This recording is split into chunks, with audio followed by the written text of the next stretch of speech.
MITHRILHAWKS are a secret organization of adventurers and agents whose principal aim is to prevent an alien invasion by the race of beings known as the Cthulhs, a humanoid cephalopod race of psionic squid-like conquerors who enslave worlds.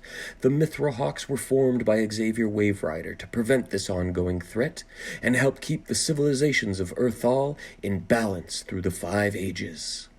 Our intrepid adventurers are Sundew Thunderglade, a third-aged Fey-Elf druid sent forward in time to the 4th age of Earthall to determine the best place for his tribe to store the Two-Eye Stone, a relic of unimaginable power, used to destroy one of the moons in the apocalyptic battle between dragons and giants at the end of the 2nd Age. He is horned, green-skinned with bioluminescent markings, and can transform into a giant teleporting tiger-like being of immense strength and agility. Played by Kurt. Lachlan Windshear, a half-elf rogue artificer wizard mercenary from the 4th Age of Earthall, who was orphaned and taken in and trained by the MITHRILHAWKS. He relishes in unique magic items, creating them and running a small mercenary band that supports the MITHRILHAWKS intelligence network. He serves as the guide to this unlikely and very secretive trio, played by Redfoot. And John Loyal Chambers, a Special Forces operative from the very human 5th Age of Earthall, who operates in a special access program called the Jumpgate Project, run by General Hawk. He was sent back in time to the 4th Age to determine the whereabouts of the Two-Eye Stone and report back so the Jumpgate Project could locate it and use it to defeat the invading cephalopods of the Cthulhu race. He has a religious experience during this time travel jump and becomes a paladin for Columbia Mithrael, the female elven deity of justice and healing, played by Tennant. Each of our adventurers are guided by their age's version of Xavier Waverider, and each have their own mission. Will they work together to accomplish their specific missions, or will they face something even more daunting and challenging, discovering untold secrets that they had never suspected and challenging them to their very cores? Find out in the MITHRILHAWKS Search for the Two-Eye Stone. In this episode, our intrepid adventurers return to the founding of Seer and start Windshear Wine and Spices, the Windrider Bank, and Lachlan's Oddities, Wonders, and Emporium Shop. And they fight some wyverns.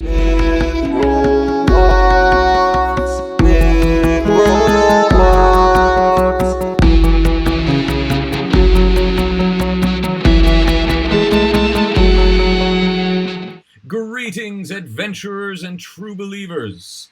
Welcome back to the MITHRILHAWKS Search for the Two-Eye Stone. Our intrepid adventurers have found Zavifa in a cave in the deserts where they saved the Queen of Guanshu. Then our adventurers were saved at the last moment by Tristan Waverider and Elriel, the winged elf, and Tristan Waverider, the son of Xavier Waverider, a half-sea elf prince. And then they went back to Guanshu and they took care of some business in terms of Windshear wines and spices and set that sort of thing up. Lachlan got his painting done, his portrait done, so that in hundreds of years they'd still recognize who he was, and they sort of laid down the story of how he's immortal in all of this. And in doing so, in saving our adventurers, Tristan and Elriel changed the timeline, perhaps, and stepped into a new sort of set of possibilities. When they left Guanshu, they got on the Waverider, the flying vehicle of the MITHRILHAWKS, and they debriefed and everything, and then all of a sudden, a small squadron, 2 guards or soldiers and a priestess and the prince of the Sky Elves, the Mithril Sky Elves, approached the vessel. Tristan Waverider said to the captain, he's like, "Get all your crew off the deck, nobody except for you 3. And Elriel was like, "Should I stay?" And by the time that question had been launched, the Mithril Sky Elves landed on the Waverider. And so at this time, our adventurers are Oh, I'm sorry, guys. I had the picture of you three loaded up for the viewers, but I should have started you off with a little bit of inspiration there. Um, but if you see now, if you guys are looking at the Wave Rider, I drew a line around where um, the two guards were there, right? And then they did like this spell, right? And it did like this. Do you guys remember that bit? It's like a force field or something. Yeah, it was basically like a it wasn't a force field, but it was like you saw like an energy thing, like kind of like what your heads up displays do, your vision shields, but That's right. but a little less intense, let's say. Right? And so Tristan is like bowing in front of them, and you hear, oh, and the last thing he said was, "Oh shit, this wasn't supposed to happen for 400 years." And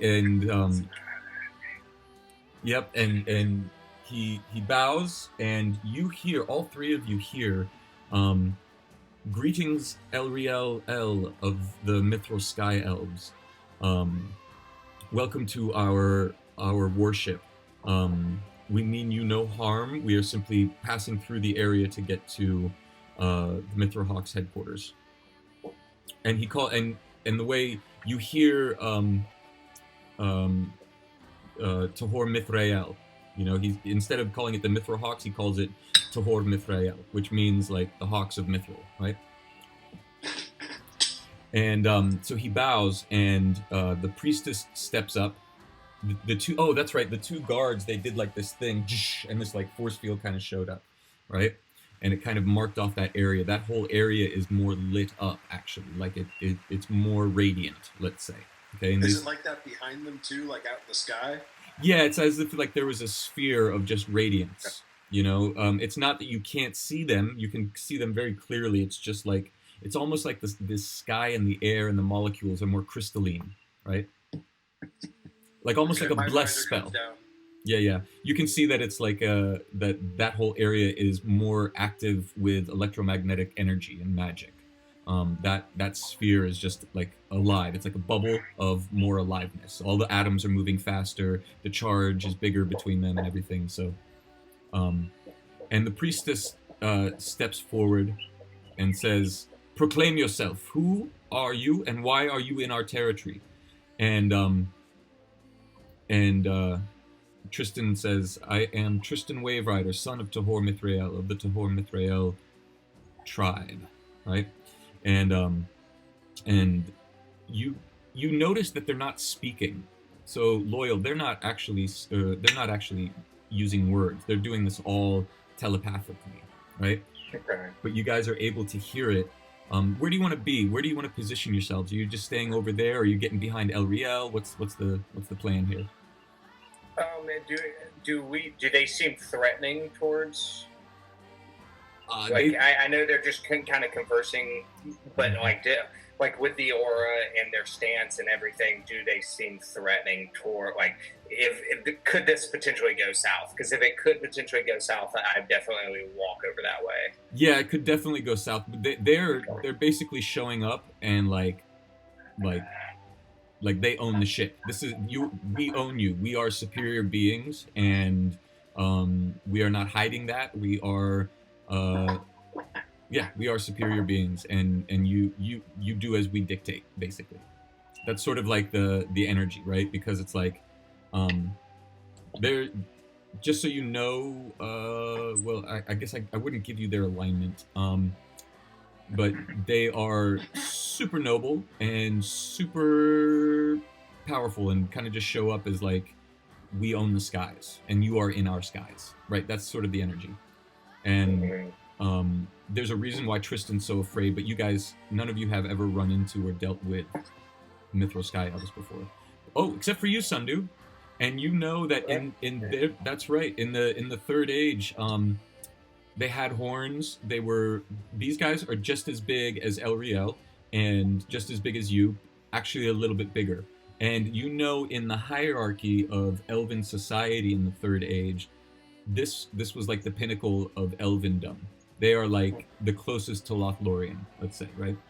They are, whenever there was a big meeting of all of the different Elven tribes and everything, like, everybody, was like, watch out for them guys. They run the show. You know what I mean? It's like they would take lead from them, and they would like follow them, and you know, if ever there were a king of elves, right, it would have been in that tribe. Is there any kind of like greeting that I would know from the third age of how like I would address them, or would I even like address them? Yeah, you would. Well, you would definitely want to be seen, right? Because they are like not for like status reasons or clout reasons, but so that you're curious. Because they're they look exactly like they did in the third age, except they don't have the horns, and you can't see their faces because they're in their masks and their helmets. Even his looks just like Loyal's new helmet. I should say. And y'all can probably see me fidgeting a little bit, like coming from like the North American sector from my age. Like we don't take kindly to like oppressors and people who are dominating just for the sake of domination. So like probably like Loyal's probably sitting there twitching a little bit, like, oh shit, it's about to go down. Like I haven't touched my weapon yet, but like I'm probably like thumbs on the belt kind of thing, like as close to my weapon without touching it as I can be. Right. Okay, Lachlan, where are you? I've kind of moved to the flank.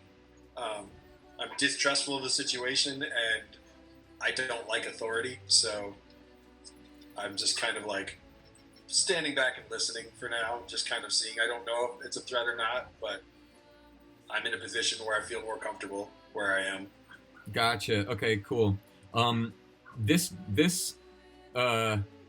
guy right here, you see which one I'm pegging? He Yep. Oh, wrong way. Is he in the force field, that guy? They're right on the edge of it, yes.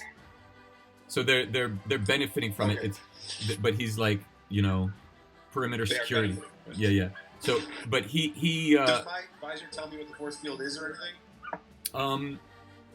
No, but you can see it more clearly. You can see that it is definitely like a field, and it is reminiscent of the Two Eyes Stone field insofar as that it's a field of highly charged particles, right? Magic, it's like it's almost as if a bless spell was cast and you could see it and feel it, right? Okay, and how do the things in our body? How do they seem to be reacting to it? You don't feel anything to it. Do I see it in anybody else the way it's reacting? Nope, not at all. Okay. And nope. You know what? And I'd like to cast this for the first time as a paladin. Divine Sense. So as an action, you can detect good and evil until the end of your next turn. You can sense anything affected by the Hallow spell or know the location of any celestial, fiend, undead within 60 feet that is not behind total cover. So I just kind of want to see if these guys are evil or not. Great idea. So when you do that, you grab your medallion of Columbia Mithrael, and your eyes glow for a second, and you see that they are radiant in goodness, in lawful goodness. Okay. One of the guards is just like good, not lawful good, just good. But all of them are totally like aligned goodness, right? Okay, so and then Tristan, so she says, "What are you?" And she looks like a flamingo. Her wings are pink with like black tips. Like her helmet and her armor is like actually pink, but she's wearing mostly robes and just has like the top parts armored. You know what I mean? But like this, and her hair is pink. Her skin is like a pale pink. And her eyes are jet black. The whole thing's a jet black. And she doesn't have any markings like you do, some do, in terms of bioluminescence. But instead, you can see like dots, like that would be, there's sort of, it's almost as if the glowing bits left, but it left pigmentation. Like, like a tiger would have stripes. She has like some dots coming up from her eyebrows, right? And it's an open-faced helmet. It's more like a circlet with a big stone on the front. She says, she repeats herself, or let's go back to what she actually, let me just describe them a little bit more. So the black guys, they are, you can see their skin through their helmets, and their skin is like completely ebony. However, their eyes are also black, and their armor is black, like shiny adamantite, let's say. And they have huge glaives, like you do, Loyal. Loyal. Yeah, not necessarily a halberd, but like glaives. Like it could work as a spear, a slicer sword, and also like an axe. It's kind of what Elriel has, if you remember the drawing. And then they have those, and then they also have swords and like little bucklers. And then the prince, he is in like radiant white mithril armor, kind of like he looks almost like Elriel. And his helm is completely closed. You can tell he's got white silvery hair coming out of the bottom and the back, but it's also like he's on his helmet. There's like this huge plume, like really royal and regal as fuck, right? And he's not carrying any weapon, but he has a sword of significant design along on his back, right? And so back to what she said, she's like, "Declare yourselves and your purpose in our skies."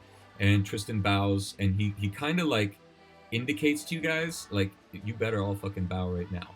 And Elriel does the same thing. I do bow. I bow. Okay.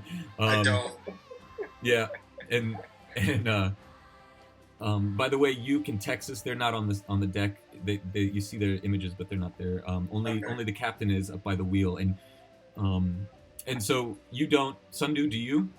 Sundu does like the traditional like third age greeting. He does Right. some kind of like safe passages to you and your Yeah. people. Like the thing in whatever Pandora, it is. like in Pandora where they do like that.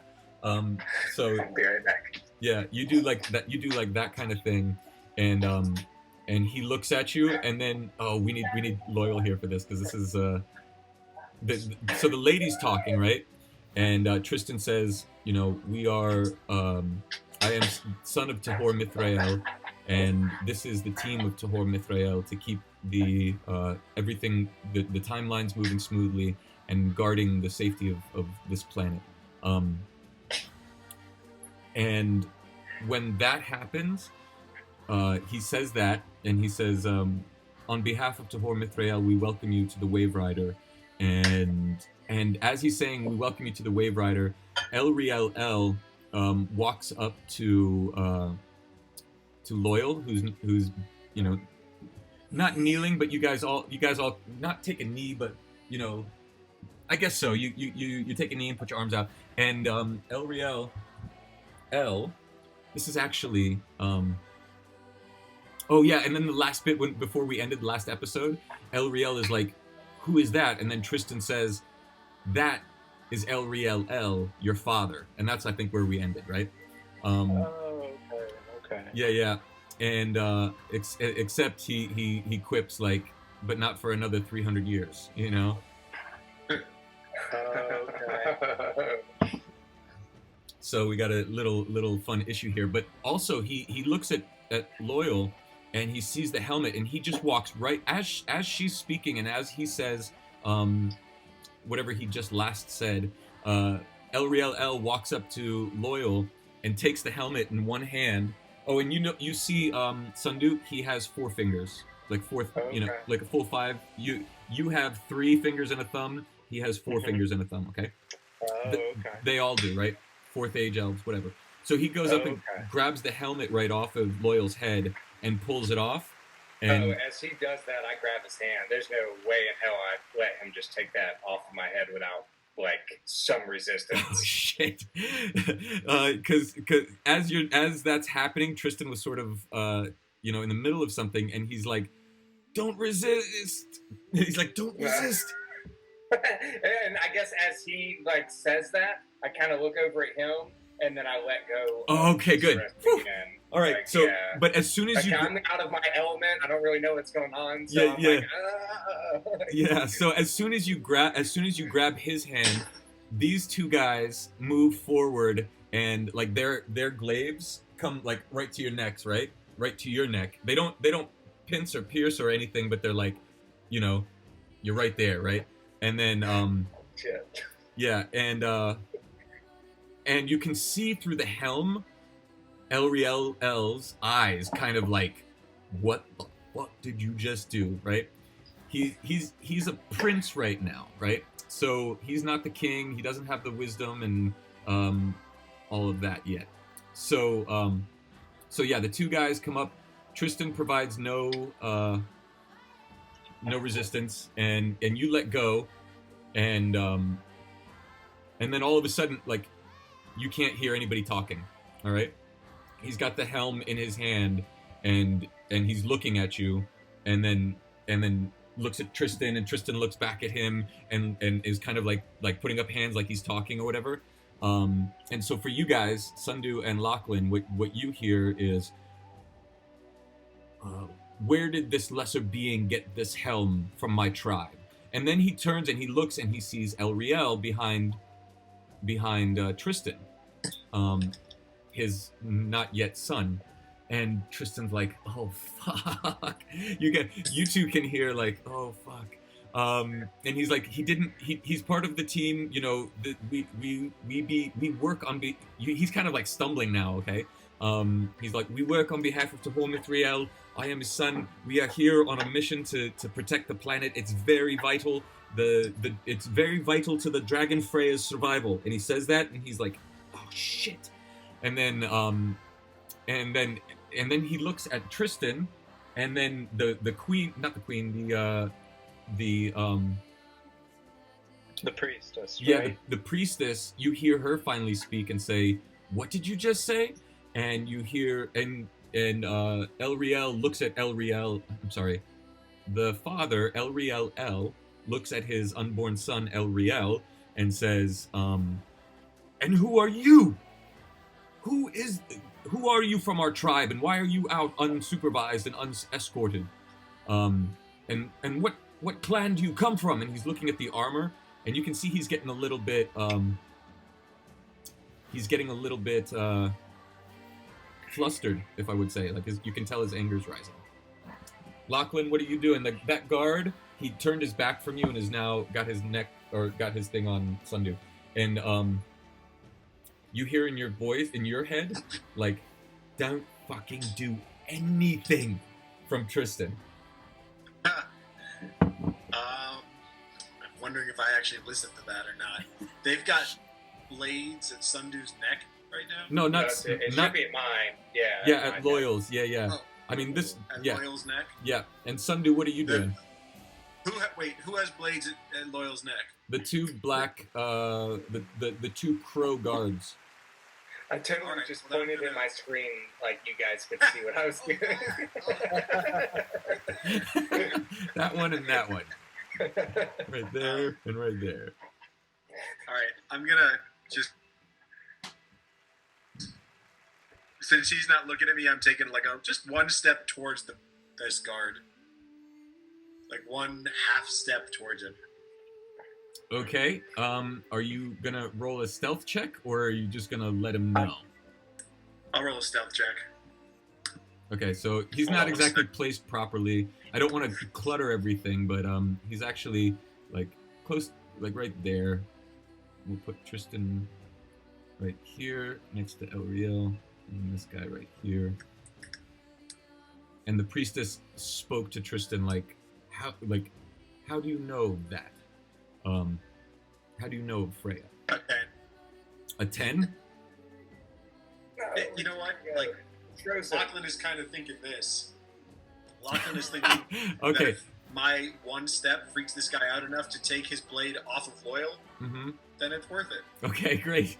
So I need you to make a Constitution check. Okay. Did I step into the field? Nope. And that was the question I had. Did that field move as they moved up? No. Okay. 14. All right. You are. What's your Constitution? It is a 15. Okay. So I'm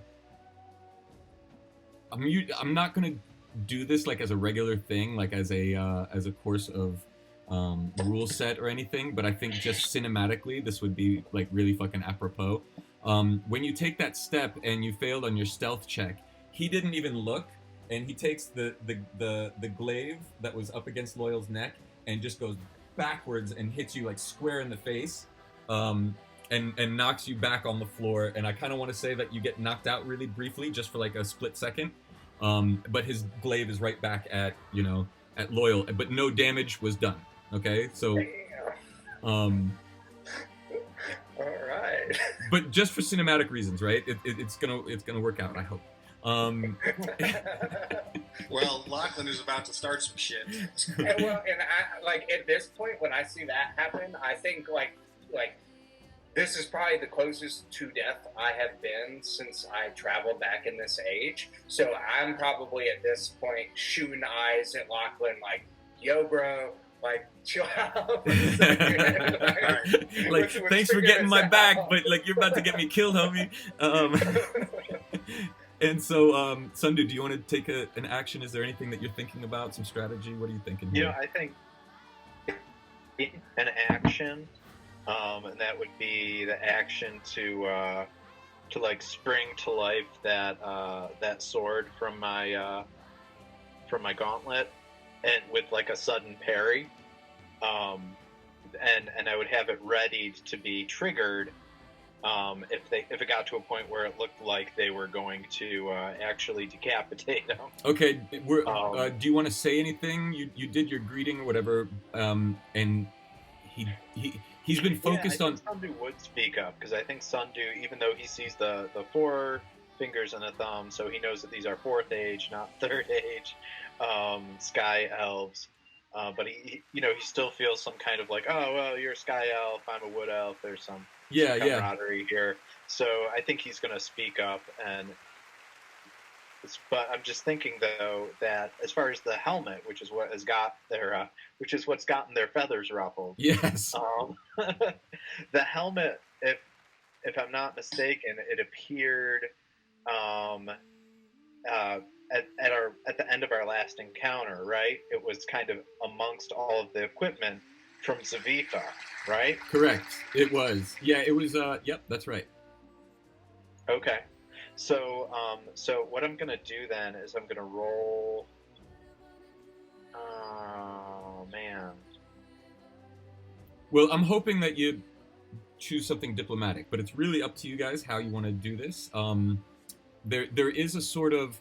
So, Tristan did say we weren't supposed to meet them for another 400 years. He also said El Riel wouldn't be born for another 300 years, and that he also said the dragon Freya, and that really got the priestesses and Sundu, that the Mithril Sky Elves were the guardians of the Mithril dragons, and there was always only one Mithril dragon on the planet at the time. And that at the end of the 2nd age, it was the Mithril dragon Freya which had brought your tribe the Two-Eye Stone, right? And they look exactly like 3rd age elves without the horns and with 4 fingers. Same magnificence. It's almost, you wouldn't have noticed had you not noticed the fingers. Okay. Right. And can I tell? So these particular ones, can I tell at all? That's the royal family. He is the direct, like the El Riel family is like the family, like the highest family in the Sky Elven kingdoms. But are they like native to this timeline, or did they come here from somewhere else? Like, do they belong in this moment? Like, I do not belong in this moment. Correct. Lachlan does belong in this moment. Yep. Loyal does not. Correct. What about these guys? Can I tell? Why don't you do an insight for me? Okay. Can you hear the music? Mm-hmm. Yeah. I will have to say that takes me straight back to Avatar. Yeah. Good. Yeah, I kind of want to have like a little bit of like inspiring, like wow. So yeah. You would surmise that they are this age's version. That was a horrendous roll, but like there's no reason to think that they are. You have evidence to contrary, because Tristan said we're not supposed to meet them for another 300 or 400 years. And when he mentioned the dragon Freya, it's like they have secrets to keep, and they're they're planted here, and he Tristan even said, we are Tahor Mithrael, using the old world third age language that that the wording that you would have been familiar with, so it's almost as if they are the last remnants of the third age here, and are sort of keeping that energetic frequency alive in the fourth age. Mhm. Got it? Yeah, so I'll speak up then for sure, and I'll say, greetings. I am Sundew Thunderglade of the Thunderglade clan. Gifted the two-eye stone for safekeeping centuries ago By the dragon Freya. by the dragon Freya. I am here to continue the mission. And you are saying this. Please put your. I'm addressing directly the one in white here, the prince. Yeah. Please put your arms at rest. We mean you no harm. And he says, "Why was I not notified?" And he looks at you, and when he looks at you, his eyes go wide a little bit, and you can see a little bit of like, oh, respect, like, welcome. You are clearly from the third age, and you are the ancestors. That you feel an immediate amount of like deference and respect, and even the black crow right next to him that has the glaive to Loyal's neck, he kind of turns his head and looks at Elriel, like I just saw him too. Like, what do you want me to do? As far as why you were not, What's that? why you were not notified, I cannot say. I do not know who would have notified you, if not for a history instructor. Or perhaps, if anyone would have been able to get you up to speed about the whereabouts of the Two-Eye Stone, it would have been Shinto-ji. Has your clan of Sky Elves been in touch with the Shinto at all? And he looks at okay, so when you did that, let's stick with the first bit. You present yourself and you say these things, and the crow is his eyes widen. Elriel's eyes widen, and he actually paying attention to you. You notice that Elriel came to speak up at the same time, and he was happy that you did, right? And then you kind of say your bit right there and everything, and then you end with a question. Do you know the where the Two-Eye Stone is? You've been in touch with Elriel about, or not with Elriel, with Shinto-ji about the Two-Eye Stone. Yeah, and Tristan kind of pipes up, and he's like, Your Highness, and he says, thank you very much, Sundew. What he says is correct, and he says that to Elriel. We are here, making sure the Two-Eye Stone gets taken good care of. The Dragon Freya, she was the one who gifted it to Sundew's tribe, if you remember. You might not know specifically all the details, and he kind of goes, all the details, Sundew. Kind of like... Well, because I was thinking, it's all secret, right? No one's supposed to know where the Two-Eye Stone is, right? So, yeah, I mean, to some extent. No. It sounds like if the Sky Elves are in cahoots with the dragon, and the dragon's the one who gave it to us. Then, right. It would make total sense. Totally. And you're trying to provide, a reason for them to not attack you. We are actually the good guys. So you're doing the right things and saying, but Tristan, knows a little bit of what's going on and maybe a little bit more about these guys. And he says it's true. And he kind of scrubs his neck, this. He's like, listen, sir, I'm just going to level with you. We weren't supposed to meet for another 400 years. You would have been 400 years older. You would have been married. You will be king. And then the you can feel the ruffling of the feathers of the priestess, right? But he looks at Tristan and he's still holding the helmet. And then he looks at the elf and he's like, and Tristan completes the sentence and he's like, and you will have had kids, and he points to Elriel. And dude, it, all of the thoughts that you guys were hearing in the conversation, kind of everything just goes staticky, processing, right? like a dial-up sound, basically. Yeah, that's what I was thinking. um, and then he takes the helmet, and they all walk back into this field, right? And you see Elriel and the priestess speaking, right? And the guards are still facing you. And when when they go in there and start speaking, you all are kind of standing there looking at each other, and the guards have removed their glaives from your neck, and they go back to guarding the space here. This one's sort of like making sure Lachlan's okay. I spit blood. Okay. Yeah, I spit blood, stand up, and say, "Quite the radiant beings they are." Yeah, exactly. Tristan looks at you and he's like, "Well played, mate. No, seriously, good job." And not sarcastic. He's like, good on you. You know, like we and I kind of look over at Tristan and I just kind of whisper to him. I'm like, well, since they took the helmet, I can't hear anything that's going on. So please let me know what's happening so I don't step on any more feathers. Yeah. And he looks at you and he says, he's like, "Well, you are just human, but the helmet." And he comes a little bit closer and he's like, "I'll tell you more about it later. But yeah, they're not all big and bad as they like to say." He's like, Hey, I'm so sorry. I just realized I had my visor down when he hit me in the face. What does that do anything? No, I mean he knocked you like right on the thing, right? So he turned it off when he bonked you. It provides you an extra AC. You know, I think it was 1 AC or something like that, if I remember correctly. But no, it didn't prevent. He actually hit the button itself. I wasn't sure if he broke it or anything like that. Nope. He just he turned it and you off for just a second, and and so Tristan's next to you. Whoops. And you see them conferring and kind of like their heads are together facing each other, and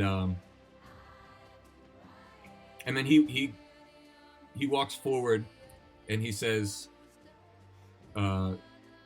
not speaking but telepathically, and he's still holding the helmet, and he says to Tristan, he says, "The greatest respect to you and to MITHRILHAWKS. I apologize for my rash behavior." And he looks at his son, and he looks at the ship, and he's like, "We are going to leave and pretend this never happened. And I'm terribly sorry." And Tristan's, and you hear, and so Tristan repeats that to you, Loyal, and he's repeating it, and he's kind of like shocked when he's saying it. He's like, and he says that he's sorry, and that they're gonna pretend that this never happened, and he's like, and that's and then Elriel steps forward again, and he hands you, Loyal. He looks at you, and he says, "Please accept my apologies, Loyal Chambers." And he hands you the helmet. I did not know who you were. I actually kneel again in acceptance of it and just kind of say, like, I understand the caution and the need to protect your people, and kind of just like reach out for the helm. And he says, he says, "Well met." And then he turns to Sundu and he says, and he bows and he says, "It's an honor to see our ancestors here at this time, still doing their work, and keeping our realms and the world safe, and the spheres safe." And he bows. And Lachlan, did you get up, or are you still sitting on the ground? I stood up, and I'm still in my same exact position, like I did not back up. Okay. And then so Elriel walks over to you, and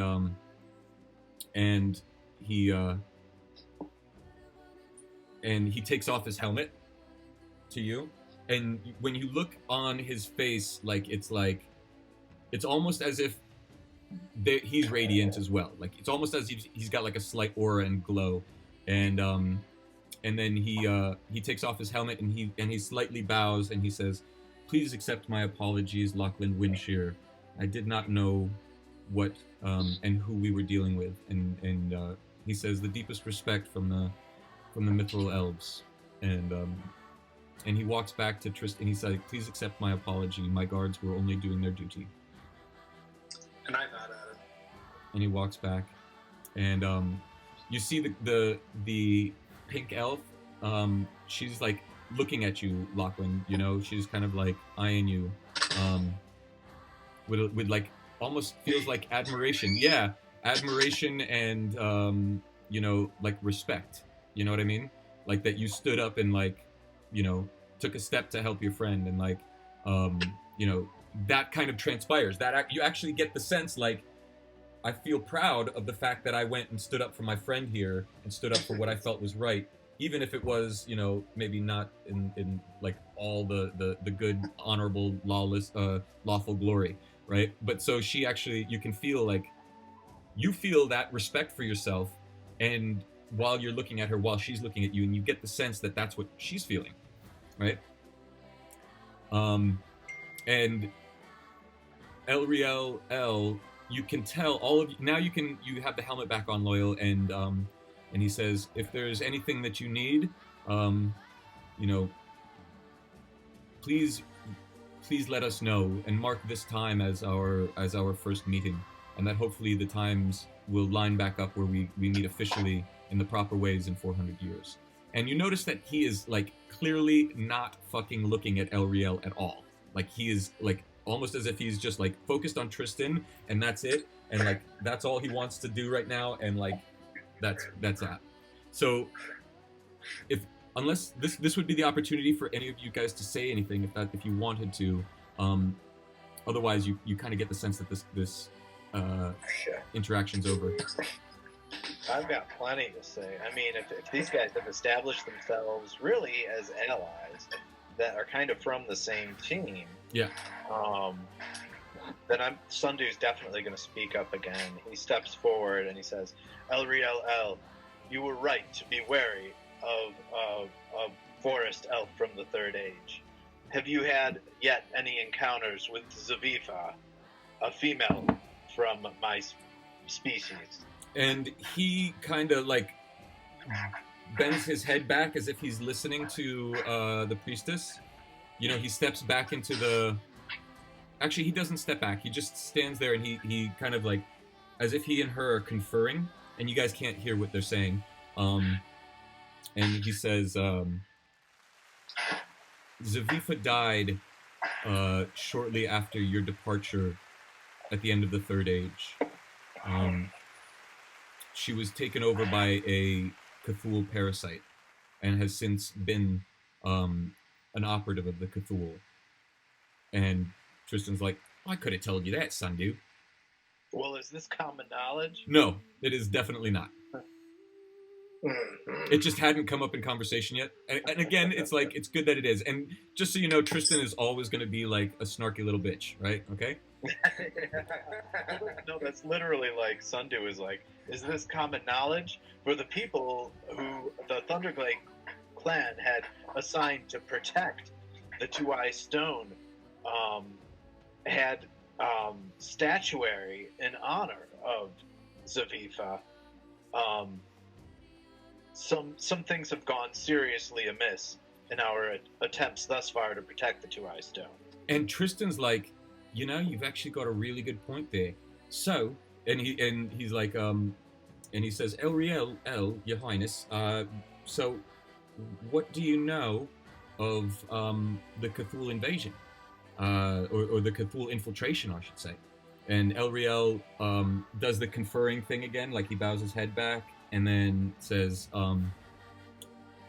the elves, the Cthulhu were, oh, this is good. The Cthulhu were, could not invade during the Third Age because our tribes were too strong and the magic was too powerful. We would have repelled them and their armies.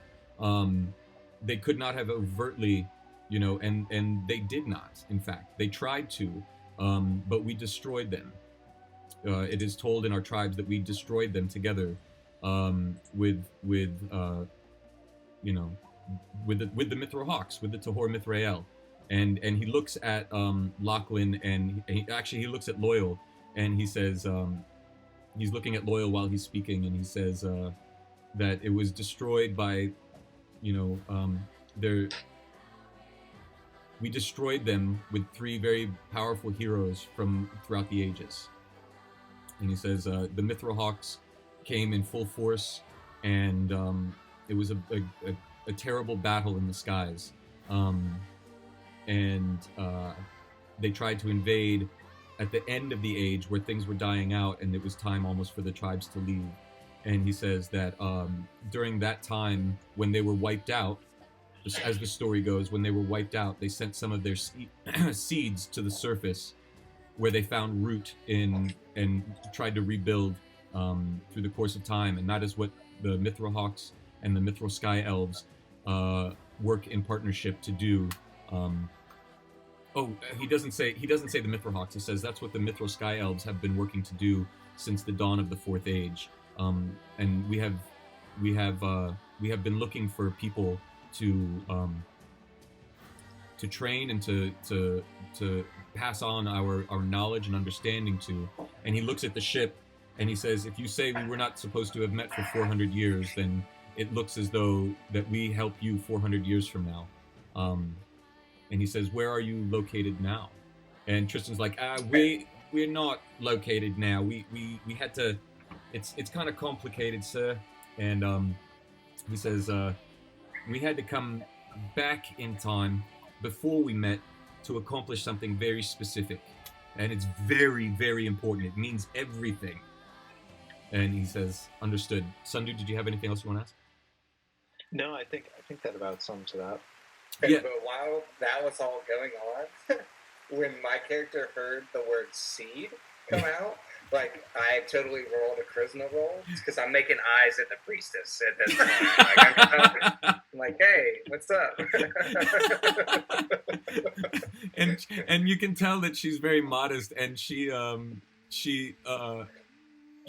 like looks. You can tell she gets embarrassed, because all of a sudden you feel like embarrassed, like maybe she was, but then she sees the medallion, like the angel on your crest, on your shield and everything, and she's like, and then she kind of like winks. She's like, she kind of snickers, as if she understands now. It's like she was all like hot and bothered for a second, like, why would he? That's so, I'm a priestess, like this isn't right, and then and then sees the thing. And then he says, so yeah, he basically gave you a bunch of big hints and a bunch of foreshadowing in that little like spiel that he did. And that's really what I wanted to get to. So thank you, Sundu, for instigating that conversation. Yeah, thank you. It's my pleasure. And and then sorry, I had to turn some lights on out here. Yeah, that's okay. So with that, they turn, and the Elriel bounces off, and he flies away, and then the priestess turns and surveys all of you and kind of bows, and when she gets to you, Loyal, she winks and then takes off. And then when that happens, the 2 guards back up, and then they just like scuba divers fall off the side, right? Oh, that's cool. and then roll out, and you see them all flying away. Well, Loyal, at least you kept your helmet and your head. Hey, you always got to wear protection, right? All right. So that was cool. That worked out very well. Good playing, guys. I like the tension too, because it's like you don't want it to just be like, oh, okay, we're just gonna do whatever they say. Like, I really enjoyed Lachlan stepping up like that, because it really brought it to the edge, Well, I think Lachlan really. Well, he doesn't take shit from anybody. The thought process for him is that, like, I'm sorry. He doesn't take shit from anybody. What'd you say? Lachlan. No, he doesn't, and it's also like as he's become more powerful, he's less likely to take shit from people. Yep. And he has a very strong viewpoint that if anyone was going to ask him, like, he was going to say, like, if this guy's supposed to be king, he needs to learn it now. Beings of light do not demand deference. There you go. Is that? Did you say that to the rest of your crew? I'm sorry. Do you if say- anybody asks me, like, dude, what are you doing? Yeah, I say that. Okay, cool. So Tristan's basically like, nah, it was good, mate. You showed them that we weren't just like some schleps to be walked all over. And he's like, I'm sorry, Elriel.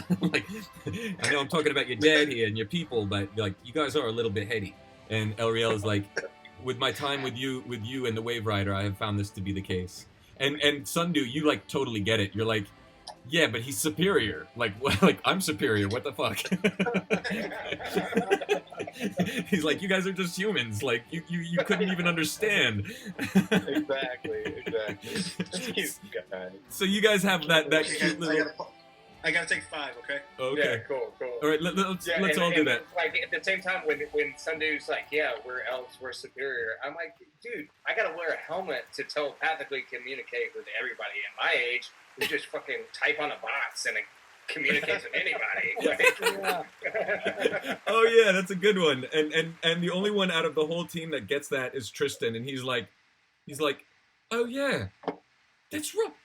And he's like, whoa, and like he like his whole mind is blown because like he's been living in a certain paradigm like that the 4th age is where it's at, right? Because like the 5th age, like y'all are fucked. You got like war and disease and all these other things, and like this is like magical and like magical, everything's cool. But then he's like, he knows what a computer is and he knows what the internet and stuff is to a certain degree, and so he's like, whoa. He even says that he's like, whoa. Like, you've just blown my mind. He's like, I've been like, yeah, he's like, because you know I'm half human, right? So it's like, he's like, I just thought y'all were inferior.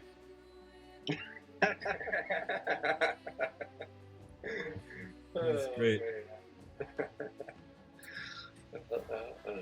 I'm gonna find some bug spray, and as long as we're taking a little mini Yeah, break. Yeah, let's do a bio break. So I'm really glad it didn't Damn. happen in that scene because I would have caused some shit. But if that guard had tried to like say anything to me or even shake my hand or anything, if his visor was up, I was gonna headbutt him. Oh, I was like waiting for it to happen. So, And like, see, I'm kinda this is glad the that first didn't time I'm kind of picking up on your character being so against authority. Like, I've known you've kind of been doing your own thing and, like, you're, like, independent for sure, Yeah. but I didn't realize you were so opposed to anyone telling you what to do Well, until it's not this moment. necessarily that. Like, if he respects someone, like, you know, the MITHRILHAWKS, he respects them, and so he'll listen to them for the most part. But, like, Mhm. he spent his entire childhood being abused by people in authority. Oh, okay. So, like, now that he is powerful, like, he ain't taking that shit no more. And even then, Right. like, basically his backstory is that when people would abuse him, he would then, like, break into their houses and get them stuck in incriminating, like, evidence and, like, get them arrested. Like, that's how he became a thief. By Oh, okay. basically, like, getting vengeance on these people who, like, treated kids badly. Yeah. Hmm. I can't wait until 400 years from now when I get to see this priest again. Like this character and that whole Right. that whole little shade where I'm just trying to sleep with everything that do moves. it. It's so much fun. And it's like, what? Is fury and religion? Is that what it is? Yeah, well, my deity is the deity of love, so my interpretation of love is to impregnate women. Well. Doing the right interpretation, but So- like me is like a militaristic, horny male. It's like, hey, this is the best way to serve my deity. So you know, like the oracles of Delphi and stuff. Like Mhm. in the day, it's like they were, you know, they raised the Kundalini in a lot of different ways, right? So with Columbia Mithrael, she is like the elven deity of justice and truth and goodness and yes and love, right? And so that's his interpretation. And while it's not like ubiquitous across all of her followers, this is sort of like maybe a new branch of her thing. So that's really cool. Nice. So Play his Notice cosplay? this it's the great. song you're using. It has like applause on it. Yeah, it does. Okay. Yep. And it's interesting to see where it lands, in the story. It kind of landed very nicely earlier. Yeah, it totally did. I was like, I can never hear the music. I've got it down kind of low. You're not hearing it? Never. Every now and then I'll hear something in like the background of Hawk's screen. I can hear it, but otherwise I don't hear music. I'll bet if you have headphones, you could hear it. Yeah. That's probably what it is because I got headphones on too. So. Yeah, I've been thinking I might want to get a pair because of that. Yeah, Dude, these things right here, they were, I think, $30, and I've had them for 5 years, and they work fantastically. I mean, you can't beat that. So That's yeah, cool. okay. So I kind of keep it low just to have it as like background, and then when I go and edit the video or the episode, I add that track in. I put it back in then, but it's good for you guys, and I keep it kind of low just so that there's like some ambiance there. No, I love having music in a setting. I actually, in my other game last night, I was playing and I was like, something's missing. And I was like, oh yeah, I need some tunes. Right. And I pulled up like, it was like some instrumental stoner metal. And we were doing like a big battle scene the whole time. And I was like, this metal is exactly what I need right now. Yeah, that's cool. How many different sessions are you playing, Kurt? Just the 2 now. yeah, I knocked out the third game. Nice. Okay, so let's do a clap, and we are back. So yeah, that was a really cool encounter, and you guys have about a 3-day journey. If you want to look at the map, I'll show you where that encounter happened, and then I'll tell you a little bit more about. So I'll show you where that happened. This is the global map. And remember, it's like still like very early on in the 4th age, before. And if you guys remember, this was Guanzhou here. That's the gate that you came in on, and this is where the Zavifa's cave was, right? And so you guys did that journey back to Guanzhou in like, basically like a day, a little less than a day. You did your business in Guanzhou, and then you went this way. You're headed over here to Seir, which is this coastal city right there. You see that? Okay. So the route that you took, you kind of came here. I'll actually draw it because I think that would be more helpful. You left Guanzhou and you came this way, and that's about where it happened. Okay? There's desert. Let me do this. There's desert to the north of you, right? And plains to the south, and you can see like the ocean out there as well. Like you can kind of see all of that. So you came over this way and you saw this, and I should add, we'll retcon this and say like this, you saw the city of Junde, right? Jundai. And this is the city of Jundai here. And you can see, like from the skies, that it is a lot bigger than Guanzhou. Guanzhou is like a small agricultural place, but this one is like, it's almost like a bustling city. You would guess, at least like a couple 100,000 people there. And when I say that, I'd say a couple 100,000 people. That's not compared to like today's age where you've got millions of people in a city. These are still like very early on in the development of this world, right? So like a city-state, essentially. But it has got walls. It's like heavily fortified and everything. So you notice that as you fly over. If you want to ask questions or whatever about it, like I can go into more detail, but it has to be driven by you if you want.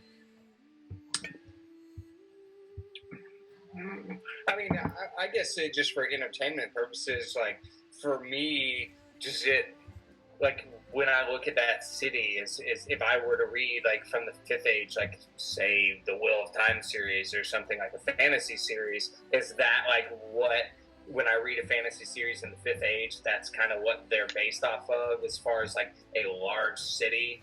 Yeah, exactly. But it's distinctly Asian in culture and even the shape of it and everything, right? So this whole, and let me do a little, this whole area, that's considered like the east. And like, and just for my purposes, like, well, and maybe I won't get into that because my character wouldn't necessarily know that or even be interested in asking. But are we kind of following along the same lines of like, this is an area, this area, this area, this area, and this is the area over here, kind of thing? Correct. Yeah. And okay. If you'd like, my little cursor is spinning. Shoot. What does the landmass look like as far as to what it looked like for Loyal in his time? Right. How so much is the when you're flying, you can't really see the whole globe. I mean, it's like being in a plane, so you can't really make out the terrain, the geographical lines and everything.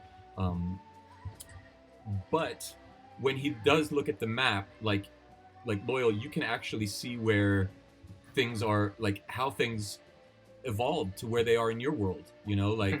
Like the Asian cultures are pretty much very similar in the same area. The Middle Eastern kind of area is very much like where it is you. But when you look at the map, there's a lot less land in your age, like as if the waters had risen, right? And a lot of places, like the map, like there's a lot more land mass in the Fourth Age than there is in the Fifth Age. Okay. Has there been like any shifting of tectonic plates or anything, like have lands been pulled apart? Not super significantly, but there are land masses here that aren't in the Fourth Age, and there are land masses in the the Fifth Age that aren't here. Okay. Right. And I'll draw those maps, in the next couple days or weeks here, and like actually give you a map of the Fifth Age, map of the Fourth Age, da-da-da. Gotcha. And I'm also hoping to get somebody to actually to make this like even more professional looking. Like I think this is sort of just like comic-y,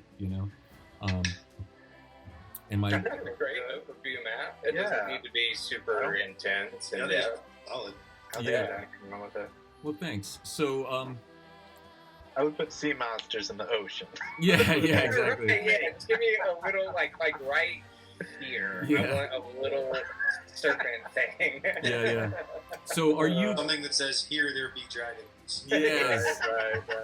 Hey, are you able to remove the drawing or the? I was actually just trying to figure out how to do that. So you go up to select the same way you would select your person to move it, and you just click on the thing that you drew, and then you just hit the delete button. I might be able after you have it selected. I can do it. My controls are back. Sweet. Oh, nice. Okay, cool. So you were there, and that's where the that's where the Elven encounter was after the city. Later in that day, and then you continue on, and then as you get to right about here, you see the mountains to the north, and you guys will switch back to the boat because we're about to do an encounter. Where are we headed? What is our plan right now? Oh, okay. Let me take us back for a second. I thought I had said that. You guys are headed to Seer, which is right here, and you don't know why, other than Tristan said we've got to get Windshire Wine and Spirits started because there's a shipment coming from the Protectorate of Guancho over there, and so in the next couple months, so we've got to get everything set up here to be ready for them, right? So, and essentially the reason we're doing that is because that enterprise is what funds the MITHRILHAWKS through the rest of this age. Yeah, basically, to a large degree, and you'll find out more when you meet the people there in Seer. But yeah, basically, it's like you've become a Rothschild, basically, like which is kind of ironic because you're not around to actually be that guy. It's like you're lost in time, as it were, right? Yeah. So after the next day's travel, you guys all sleep. Is there anything you want to do overnight? Like, are there, there are a lot of females on the crew. Oh yeah, just know saying. it. Yeah. Well, I didn't totally get shot down by the priestess, but I kind of got pushed to the side, so I got to make up for that. So yeah, I would like to roll to see how successful I was. What should I roll? Why don't you roll a charisma with advantage, actually? Okay. Well, you're on a boat. Shouldn't you roll seamanship?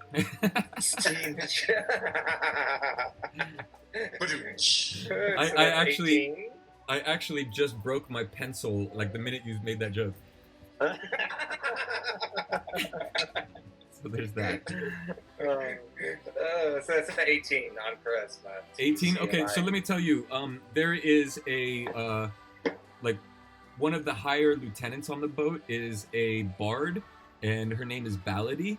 And she has like purple hair, and she wears it in a bandana. Her shirt's open a lot, you know, like with a nice medallion right there. She carries a lyre on her back, but like more of like a compact lyre, like would be equivalent of a guitar.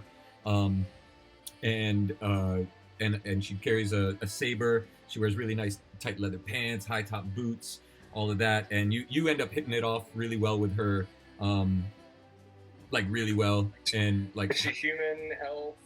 She is a half elf, yeah. Which I believe would be your first elven blood, right? No, the first one, Celine, was an elf ranger. So this is my second elf, actually. I think I have a little taste for the elves, apparently. Did you have to check your notes for that? You got a little list started? I do have a little list started. I do. He's taking his deity pretty seriously. Yeah. That's how you level up at priest. Was Celine the ranger? She was the one that was helping the fellow who was looking for the Fountain of Youth? Yes, she was. Yeah. I seem to recall her being human. I'll have to go back and check the notes, but... Oh, if she was, yeah, let me know, because I definitely want to keep track of this. Yeah, I was thinking about that, and yeah, definitely human. This would be your first elf. Okay, cool. Yeah, and she's a half, so... but you guys hit it off really well, and like she's super comfortable about it all, and like she knows like this is how life is, and like she's just down, right? Sweet. And so you guys get to where these mountains are, and one day Elriel says, he says, in the future, my tribe's kingdom is floating right above there, and he points out to the north, and he says, we have a floating mountain, essentially, which is like hollowed out, and it's got castle spires on the top and like this huge mountain peak. And he says the dragon Freya resides on the top of the mountain peak, and we guard it.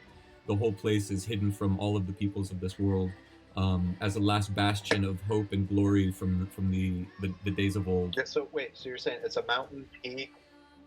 So it's a mountain peak that's hollowed out with the castle inside, and the dragons like staying at the top. Yeah, yep.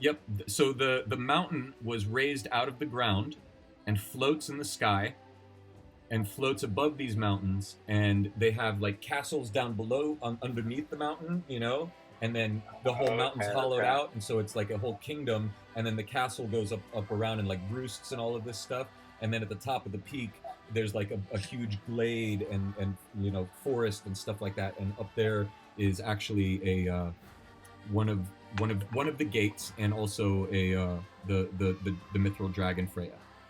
Wow. But you're saying there's also a city directly under this floating mountain island, right? No. Or no? Nope. It's just up in the mountains, hidden, floating in the sky. It's like okay. It's hidden from the world. Got it. Yeah.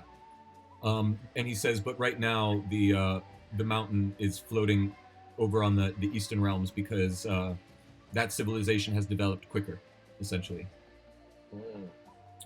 And so, and while he's saying this, where are all of you guys? It's like midday, I would say. Would you be hanging out with Yuke? Yeah, I'd probably be hanging out with Yuke. Yeah. Okay, so you're underneath in the hold, you know, working on what was it that you were trying to do? You wanted to what was the last project that you said? And I was like, it would take a couple days, and this was the journey that you would do it on. Oh, the staff. Turning the staff of striking, adding that ability to my weapon. Okay, awesome. So you have just broken down the staff, and learned and the incantations, like, and you're using your heads-up display too to help you, I guess. And like you can see the individual atomic components and how the molecules of air are structured like spells. Like you can see the you know, the glyphs essentially. Right. And the glyphs are actually made up of the air molecules, and they kind of pop up, and you kind of like you understand each one and like how they fit together, basically like a 3D jigsaw puzzle. You know, Nice. so you have to like, it's like they float up and it's like a three-dimensional language glyph, and then another one here and another one here, and you see how they all fit together like a puzzle, and like Oh, sweet. how you have to put that together and then make it smaller and put it in the thing and then replicate it in the thing. So like you get the whole full, like you see the molecular structure of the staff has to be built in such a way that that glyph goes all the way throughout it, right? So like the cells and the atoms have to be positioned in such a shape that they invoke that power. Does that make sense? Yeah. So if I were to take the molecular structure of something and reshape it into something, right? Like, I'm trying to think of how to explain it. Yeah, you have to take the staff that you have and keep it as solid as it is, but change the atomic structure of it so that little glyph goes from head to toe of the staff. Right, so, like... Replicate it the a bunch of staff. times at a microscopic level. Right, I'm pulling the energy from the staff, but what if I were to, like, pull the energy from the air and reshape it? Would I be able to then shape reality? I don't follow. So you have to do that. You have to reshape reality of the staff itself so that Right. it has the structure of those atoms. Right. So if I were to take, like, the energy that exists in the air, right? So that's then you understand magic. That's what you're doing. You're taking the atoms in the air, restructuring them so that power or force comes through expression and becomes reality. Right? Okay. So like you have a deeper, profound understanding. And just as like you guys, just as you're getting that, Loyal, where are you? I love that, man. That's like that's a really great way to explain It is. like a wizardly kind of magic. Of course, like each class has its own version of that, but for wizards, that's a real apt description. Cool. Yeah, like I this shit just floats around in my head, and I'm like, this is how reality works. And Right. yeah, Align those glyphs. yeah, exactly. So Sundu, where are you? Meditating on the I think prow or something? At first, I was gonna just say like Sundu's like meditating, but no, Sundu is in like data collection mode, trying to talk with Elriel, because Elriel is like third age, right? Finger count, finger check. No, he's 4. He's fourth age. He is Elriel. Because he's the son. Yeah, he's Yeah. Elriel's son, right. Yeah. Okay. But like I said before, I mean, you couldn't tell you were standing next to a fourth age other than the fingers and the no horns. I mean, the same regal, same size, same everything. Yeah, so I think he's definitely like seeing like elf to elf. He's gonna be like, I'm gonna go and talk to you instead of talking to these humans about it. Even though like, what's his name is the half elf, but he seems like kind of brash, you know. Yeah. So I'm gonna talk because he's got more like it's more of an authority figure. Decorum, all of the things that you're used to. Yeah. And Yep. so I'm gonna just be asking him about like it seems you've been accompanying this rather brash young half elf cascading through the time shards. Yeah, so he's basically like he kind of like snickers a little bit, and he's like, yeah, he is kind of brash, at the very least. And he's like, in fact, you know, and he goes into the story of how he was never allowed to leave, and none of the Mithril elves are allowed to leave the kingdom. He's the only one that in the history of his people in this age is the first one out. And not only is he the first one out, he's the only one out. And so he tells you about how his lineage came to be the protectors of the Mithril dragons, and sort of like the inspiration for the MITHRILHAWKS, in that at the end of the third age, they had to hide themselves and hide their mountain because the invasion was coming and they were being infiltrated in a bad way. So they raised their mountain with their special magic. All of the priests and priestesses all got together with the psionics and the wizards, and like think the opposite of Menzo Baronzon, if you're familiar with the Driss series. This is like the opposite of that. Very lawful, very strict. Everything is very regimented. Everybody has a caste. They know where they belong. you know, it could be oppressive to some. I mean, it would normally be oppressive to, like, especially like Lachlan or Loyal. Like Loyal kind of gets it because he was in the military and all of that, but it's like that times 1,000. And he impresses to you upon that about how, you know, it's so ordered, and you know, somebody like Tristan would never exist in the Mithril Kingdom, right?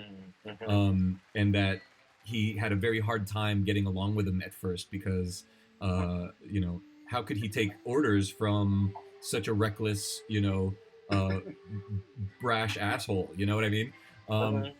And so he recants stories of that, and then as he's telling you about his kingdom, that's when he tells you like everything I told you about where the Mithril Kingdom was and where it's supposed to be in his time and everything. You said the end of the third age is when it like blasted off into the sky. Is that what you're saying? Correct. Or the end of the second age. Yeah, that was the third age, your age. Okay. And that's so after, I might not have seen that happen yet. You have not seen that happen yet. I see. But you knew them to actually live. They're like I said, I think earlier, their castle right now is floating up over here. And where from like later on in Lachlan's age, it normally rests here because this area is more like developed. And they basically like are like shield in the sense from like Avengers, like they kind of keep an eye from the sky. and he's roll a 20-sider charisma for me, Sundu, if you would. Yeah, here it is. And Loyal, where were you at this time during the day? Okay, so he give me 1 second, Loyal. Sorry, he says that many of his people spend time inside the mountain, meditating in reverie in these special chairs, and they're watching all of the different individuals and different individuals of interest in the world, like psychically, you know, and like imparting inspiration and just, you know, kind of. It's like their pastime, you know, and their quote unquote work in this world. And so, and when he's saying that, yeah. So Loyal, where are you? I think hanging out with Ballady. Probably, yeah. No, so like after my conquest, I think my character's still kind of bewildered by having a deity who's approached him and blessed him with these powers. So I was kind of thinking I'm kind of at the prow of the ship, kind of like Titanic, where I'm standing off the front, arms wide. Yeah, like taking it all in. Kind of like celebrating existence and this experience and life, but at the same time, I am kind of actually trying to meditate and almost commune with my deity and like almost kind of like trying to check in to see if like the actions that I'm taking are like appropriate for what the deity wants from me. That's so cool. I'm so glad you did that. Okay, so so as you're doing that, you're kind of sitting on the prow, and like, how do you picture yourself? Are you like sitting like cross-legged, like meditation, like you know from your age, or like that you've seen Sundu do? Say if it's like a typical ship where you have the prow and then you kind of have the thing that comes off the prow. Yeah. I'd almost kind of be straddling that, like sitting on the edge where like my life's kind of in danger, or where like I'm like living on the edge. And Gotcha. Just trying to like soak everything in. That's so cool, and you can see the landscape below you. It's super freaking inspiring. Like you've never been in a blimp, but you jumped out of the airplanes and stuff, and you always enjoyed skydiving. And oh, by the way, you guys all have the Xavier's Wave Rider on your ring. Okay, just so you know. Like the Silver Surfer thing, basically, right? Yeah, correct. That is right. Yeah. It's sort of like your parachute, but it gets you back to the ship as well. It's like how they embark and disembark.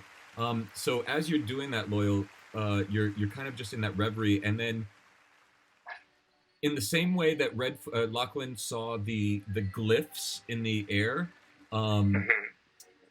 you are kind of seeing like angels in the sky around you, flying along with the ship. But it's like shimmery, like it's like not there, but you could imagine like the molecules being a light body of that. You know, like what, you know how people talk about the aura? It's like there's no body there, but there's an aura. And you see all these angels kind of swimming, flying alongside of you.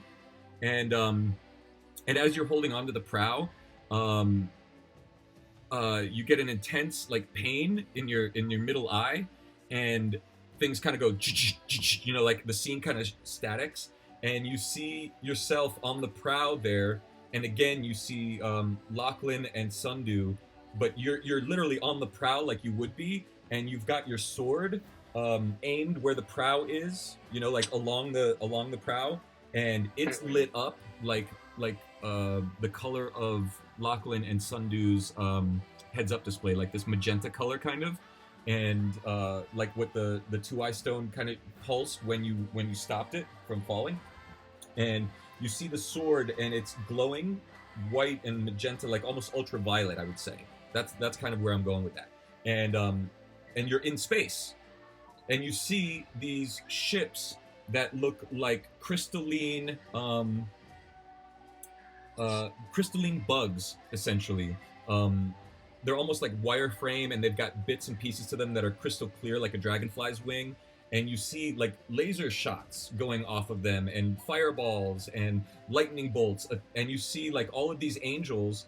You see it all of a sudden becomes really like solid to you, and they're not just angels; they are mithril sky elves, like you just saw yesterday. And they're flying in space, and their wings are going, and they've got their glaives, and they're shooting lightning bolts, and it's like this whole force with the Wave Rider ship kind of like at the pinnacle, and all of these angels kind of flying alongside. You see another silver like disc like vessel alongside you on one side, and other ships onto the other, but this crystalline force of vessels coming at you, and they're all firing. And you see that in the background is the Moon of Illusion, and you're kind of all headed towards that, and they're coming out from that, and it's staticky, and it like boom, right back to where you are, and you kind of like grab the prow again. You're like, whoa, what the just happened? But you don't fall. Okay. Okay. And just as you come back to your senses, Lachlan and Sundu, you're talking with Elriel, and he just said, and that's where our kingdom is now. And you hear from the crow's nest, like, we've got incoming to the north, 3 clicks. And you, Loyal, know that clicks are basically like kilometers, yeah? And let's get back to the ship now. What the hell is that? Oh, incoming! Yeah, perfect. What is that? There's fireworks every night out here. No, cool. Yeah, North Carolina is like, oh, there's fireworks. It must be Tuesday. Yeah. That's perfect. Okay, so if you guys see where you are... Damn. I'll turn off my mic until I'm ready to talk. No, it's okay. Okay. I don't mind it. So, yeah, these guys, these ballistas are like humongous, and they've got chains. They're bigger than just regular ballista catapults. And you see these things on the back and on the front, at the very front, you see like, let me just explain the Wave Rider a little bit. On the very, very front, there is a huge battering ram off the prow. And then there's this thing which looks like a cannon, but it's not like a pirate ship cannon, right? It's actually like, it almost looks like a bigger version of what Yuke has on his back, okay? And then on the front here, there are these 2 huge harpoons that have chains below them, like big, hefty fucking chains. And then you've got these ballista on either side, 3 on either side, and then another set of those kind of cannons that Yuke has on his back. Okay, this dark part of the ship is raised up, so like, you know how a traditional schooner or whatever, it's got like the center that's like flat, and then it comes up on either side, like the back and the front. You know what I mean? Yeah. So this is like the lower deck. I'm not pressing it. That's the higher deck. This is the lower deck, and this is a higher deck back here, and then an even higher deck at the very back. Okay? Oh, okay. And then so I guess I realize at this point I can telepathically communicate with L'Oreal and Tristan and even Lachlan and Sundu via this helm, correct? Correct. Okay, so like when they yell that out and all of that, I kind of like mentally, I'm like, is this an enemy? Should we ride out to meet them? And Tristan gets a glint in your eye, and Lachlan, by the way, you hear it too. When he says that, like, it's almost like you guys have your own like internal comms. And Loyal, you're used to this because like on your teams, everybody's got these kinds of things, right? And so Lachlan, you know something's up, and then Tristan looks to you, Loyal, and he runs up. Sundu and Elriel, you guys. So I didn't plan it this way, and it's sort of backwards. So let's just pretend that this side is the north side, and that the ship is actually the other way. We're just going to play it this way for now. So that's where you and Elriel were. Lachlan was back under here somewhere, so you're going to have to take a round to get out onto the deck, Lachlan. And where are you, Loyal? Okay. I'm up at the prowl still. I figured when this was happening, I was actually still kind of like sitting on that battering ram. So that's why I was asking that question, because since we have these rings, if the response is yes, like I kind of like stand up and like look over at Sundu, and I'm like, oh yeah, it's go time. And I just like fall backwards off of this battering ram. In using the ring, like I'm kind of skydiving and like pop the ring into existence, and then I'm on this like surfboard in the air, and I'm like, we gotta attack them before they get to the ship because they can't take down our ship, kind of thing. Is what I'm thinking. That's right. So when you ask that question, like with the broadcast to the team, you hear Tristan be like, "Hell yeah!" He's like, "That's the way to do it." He's like, "I like your style, mate," and he's because that's totally like what he would do too. He loves battle and loves, you know, all of that. So he runs and like right next to you, Sundu and Elriel, and jumps off, and like without falling below the level of the deck, you see he like jumps up onto his Xavier Wave Rider, and starts heading north.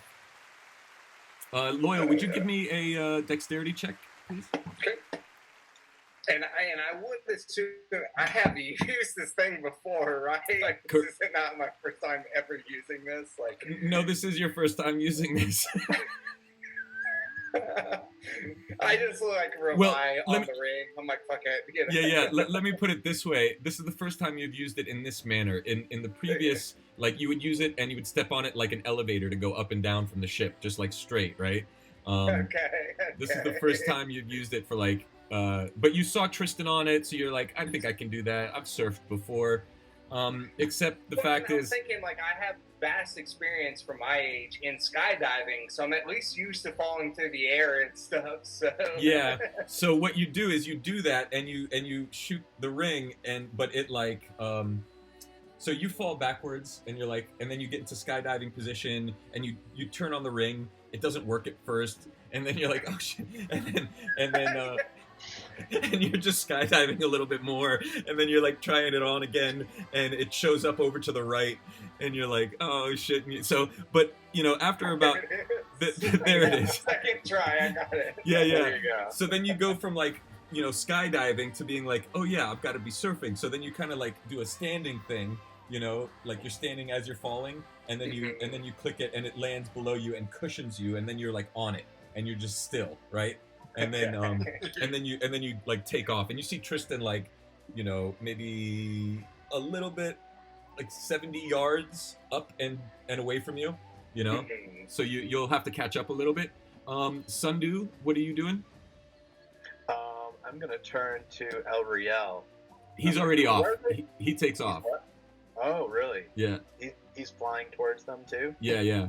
It's like, and he kind of looks at you and kind of like rolls his eyes and then jumps off. He's like, I've done this before. I know this routine. All right, cool. Well, I guess I'm gonna be man overboard too. It sounds like that's what we're doing. All right, cool. He's gonna actually, before he uses that, he's gonna like shoot out just the blade, you know, the magical blade. He's gonna sort of hold it out for balance while and then he's gonna hop off, of course, into the sky and activate the ring. Okay. Now that he's watched, you know, someone else do it, he's like, oh, so you want to be in this stance, right? Not in that stance. Yeah. Would you give me a dexterity check as well, please? Let's see how that goes. Yeah. I could do acrobatics or just dex. Yeah. Do acrobatics. Thank you. Ooh. Oof. Okay, so you take a much more like measured, you know, like you stand on the edge of the ship and you like take one step off and activate it, except it kind of goes like a little bit wobbly, and you like and you land on like you're holding like it's still active and it's floating there, but you're like hanging on and you're like oh shit. But you then manage to get around, you know, to get back on it. You kind of like unceremoniously throw your leg on it. You get on like you're, you know, waiting in the water for a second, and then like then you stand up and you're like, I got this, and then you go. And but you kind of look around to make sure nobody like, saw that. At least, You see me. yeah, at least nobody. I'm below you and kind of off to your side, and I just like wink at you. I'm just like, I got you there. Yeah. So we don't have a lot of map here, so we're just gonna fudge this. So what you see, what is this? Oh, that's part of the nothingness that we don't need. Heard of it. So what you see coming at you are four dragon-like beings. They're like young dragons. They're smaller than big dragons, right? Like let's look at the size here. No, I think they would be a little bit smaller. Give me 1 second here. Holy shit! I was about to say. I mean, that makes sense. Those are small dragons comparatively. Yeah. Yeah. So they're not dragons. They. Are they wyverns? Yes. You know them. You know them, Lachlan. Oh wait, where are you?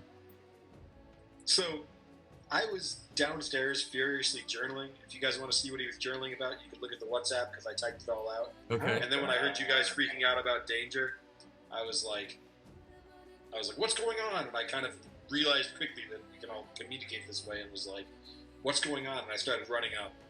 Well, and what I want to ask before you start doing that, just for the sake of like coolness, because I can totally see you doing this, but I see these like kind of like side panels here. Is that potentially something you could jump out of the side of the ship instead of like running up to the deck and diving off? Like, are those portholes you could kind of like, you're already in a room and you have a window and you just kind of dive out right there kind of thing? Would that work, Hawk? Yes. I don't know if you can see the map. Do you see the ship? Mm-hmm. Yep. Oh, Nice. that's cool. That's cool. So, Lachlan. Ta-da! What? Yeah, right? Pretty effing cool, huh? That is cool. Lachlan. Wave Riders all the way down. Yep. It's got a bunch of stacks. So let me get on select here so that we can show you where you are. You are in his workroom. So basically where you are right now, right? There are these 3 portholes on each side that do not have a cannon on, but they're big enough for a human-sized creature to go through. There's actually 4 of them. But you see all these cannons? So this is the cargo hold, and there's another layer below. But this is Yuke's room that you're in right now. And so you run out this door. Let's draw this for you so you see. I don't know why it chose that color. We're going to choose this color. So you run out the door through here and basically right through here. And you can totally like, you know, dive through it. Okay. I will do that. Okay, cool.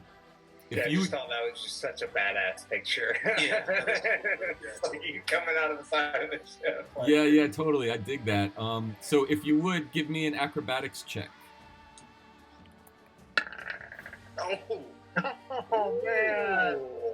I just smashed my face with a window. I need to open it first. So everybody's past you. You know, nobody's gonna see this. But basically, what you do is like you try to dive out the window, and you do clip. You kind of clip up against it, and it sends you spinning. So as you go out the window, you kind of tumble out and start like free falling down. You know what I mean? And like as you spin, you see, oh, there's Lachlan. Oh, there's I'm sorry. Oh, there's Sundew. Oh, there's Elriel flying away. Oh, there's there's the ship. You know what I mean? But you managed to get your bearings after you are a little bit spun. But you managed to like time the Wave Rider, and so you grab onto it like a bodyboard. And you start zooming towards where they are, but then you get up on it and you're like eventually like Thundercats ho. Is that cool? Yes, Thundercats. All right. So I'm bringing in all kinds of like different theatrics or stories that we all know and stuff. So no, that's awesome. The first car I ever had was named the Thundercat. I'm a huge fan of the Thundercats. Oh, that's great. Yeah, Sundew's sword is sort of like based on that whole idea. Yeah, with the gauntlet. That's awesome. It's right on. And then he turns into a tiger. It's all very Thundercat. Yeah, oh, absolutely. Yeah, and to be fair, that is like the Third Age is very much like that. It's like over the top. Kind of 80s like ideas of fantasy settings and Nice. Yeah. Okay, so you guys are all so you guys are all in the air, and you're en route, and what you see is you see these 4 baby wyverns coming at you guys, and they're still quite a ways away, right? All right. I quickly tell everybody, or I tell Loyal, and maybe Sundew doesn't know in this fashion either, but I say, watch out for their stinger, they're poisonous. Oh, good point.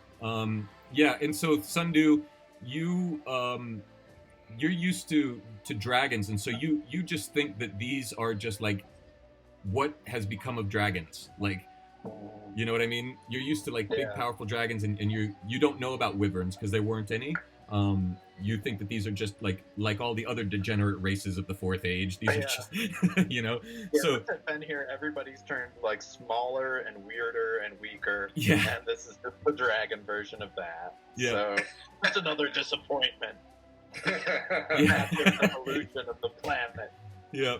So Elriel takes up position, kind of right and behind of Tristan. You guys can position yourselves however you want. But you get a picture in your mind of like, a spearhead, and he says, we got to keep them away from the ship. They can really damage the ship. How many rounds do we have before these things come? I would say you're going to be about, they're still off in the distance, you're like a good mile, right? And you guys want to keep them off. They were originally like 3 miles out, or 3 kilometers out, I should say. And by the time that, and that's kind of what I was curious about with, and I know it's super hard to do with like map spacing and everything, but is there any way to remove the entire Wind Rider from this space to kind of demonstrate the distance between them and the Wave Rider? It's a hard operation to do. If not, it's no problem. We can just imagine it's not there, kind of thing. I would just so like anyone visually watching this, it's like that 3 clicks. If this are 5-foot squares, it's like they're like 100 foot away at this point, kind of thing. So you know what you could do? Yeah, you could say that instead of each square being 5 feet, you could say each square is 100 feet for now. Yeah, and, right. And another thing we can also do is I can just hide the ship. Oh yeah, that'd be great. Right, and just put a one of these over there. So if these things are 100 feet per square, how many squares can we travel at a time on the boards? That would be your movement speed, right? Yeah, but our movement speed isn't the same as the Wind Rider speed. These things fly, I'm sure. Yeah. And just to say, it's the Wave Rider, not the Wind Rider. Wind Rider. Wave Rider. I'm sorry. No, that's okay. I just want to make it clear for all of the viewers as well. So the ship is the Wind Rider, and the surfboards are the Wave Rider, or they're both called the Wave Rider. Yeah, both Wave Rider. Xavier Wave Rider is really into himself, I guess. He likes so he named it. Okay. So he the likes boat to name and everything. the surfboards are the same. Yeah. Name, though, essentially. Okay. I think he takes after his progenitor. I think Hoyle gets along with Xavier really well. Yeah, right. So yeah, we'll just do it like that, and that way, Okay. because you guys are gonna get into close skirmish combat, and you know, we'll just keep the Wave Rider out of it for now, unless they break through you guys, and you know, and then you're screwed. So So if we have time before they get there, I want to do something. If we have like a minute or two. Yes, totally. You guys, it's kind of like riding to battle. You know, you kind of all get in formation. Loyal, you're getting a super kick out of this because you've never had a rocket ship, but you feel like you're on a rocket ship. Yeah. So Lachlan just had like a massive realization about life and the way things work, and also just had a specific thought that he wants to look into. And so with my visor down, I'm looking at like the air particles, and I'm looking at like the surfboard, and I'm looking at like different articles of clothing. And my thought is this: that if like the glyph for the staff of to make a staff of striking already existed within a staff, then it must exist in all things, and it just has to be pulled out and made prominent. And so if that's the case, can I charge up like my arrowheads? Could I actually charge the air itself? Could I create explosives, basically, by pulling this glyph out? And I don't know if it's something that I'll be able to realize in time, but right now Lachlan's just curious, is it out there? And could I manipulate it? Oh, that's so cool. I really love that line. And out of character, the one thing I would have to ask prior to that is the glyph itself natural in the staff, or was the glyph created by someone in the staff? So what I saw when I looked at the staff of striking, at least per what Hawk said, when I looked at the staff of striking, it existed in there, and then I looked at my own staff, and it existed there as well, and I just pulled it out and made it prominent. Oh no! You had to destroy the staff of striking, and pull it apart and like examine it at a molecular level, essentially. Right. And you use your heads up display with the help of Yuke explaining stuff, and like you could then see the air molecules in like the specific shape, and you saw that the staff of striking was made. It was like that glyph was it.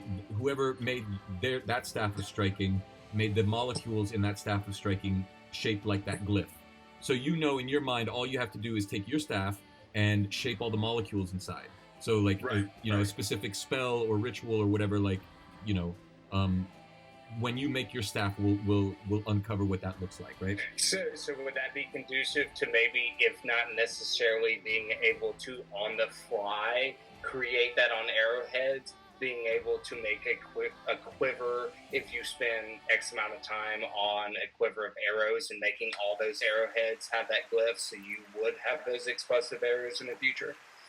That is a distinct possibility, but you have to figure out a way to structure the atoms of those arrows, right? And like you would need a particular spell. Like it's a whole process to make a permanent thing. But that is the basis of magic, and when you cast Fireball, what you're doing is you're pulling the glyphs of atoms in the air molecules into such a formation that they actually turn into the Fireball, right? And then you shoot it. So in that same sense, like if you're like writing to, I saw your journal entry just now on WhatsApp, and like, yeah, that makes a lot of sense. Like you could actually do like, you could charge like cards or rocks or whatever and make it not permanent, but like, for that moment or whatever. Right. So and when the thought is this too, what does it look like when it's charged? What does it look like when the charge is actually going off, and how do I like recognize the difference? And then I could like go up to someone and like set their helmet to explode, basically. Or like push that thing in the kind of like empower your punches and stuff, like like what a monk does, like, because that's what a monk is doing essentially, right? They're channeling their chi force and changing the molecular structure of their fist and the space between them and the hit, and like actually bringing that chi force out, electromagnetically into a specific type of energy. Yeah. Right. So in this regard, when you're looking at the Wave Rider, you see that the ring at a molecular level, like as you're flying, you're kind of like looking, and like you can imagine that the ring itself has like a whole series of its own electromagnetic structure at the micro level, and that the board itself actually you can see the glyphs kind of moving through it, you know, at like a very slight level. So I think we're gonna have like a discussion on the logistics of how quickly like Lachlan can figure this out. I like that. As far as like how to manipulate it and how quickly he can manipulate it once he knows it. Like, does it take him hours to manipulate it? Can he do it in seconds? You know. I think that this would be a good thing to make part of the storyline. You know, like like as we discovered the magic and how to do the magic here, like, you know, we kind of keep developing that, and I think that would be a really cool thing for your character's development story arc. Cool. All right, so you guys are getting, you know, within range. Do you have a particular? So basically, Tristan is like, the goal is to keep them from the ship. We have to keep them focused on us. And if we can get them to retreat, we do so. If we take them out, then we can go find their cave. And he's like, I suggest that shit. I just say, I'll take the one on the left. Okay. And then he's like, what he says is, I'll strafe them. Elriel and I will strafe the two on either side of the center, and hopefully wound them bad enough to get them to stop and look at us. And I'm going after the one on the right myself. Okay. Sundu, what you want to do? I've been poring over my spell list here. Great. So, I guess, I mean, if the one in front of me isn't being taken, then I guess that's where I'm headed. I think as soon as they get within, I think the maximum distance on Call Lightning is 120 feet, if I'm not mistaken. Okay. So I think what I'm going to do, as soon as they get anywhere close to that, I'm going to conjure up a thundercloud. And because I think the way it works is like a sustained spell that chills out. Here, let me just cast it and see what it looks like. Now you should be able to see it. Oh, that doesn't really give the spell description, though. Call Lightning? So what with Call Lightning, if I remember correctly, it brings thunderclouds and like has it starts just manifesting lightning in that area, right?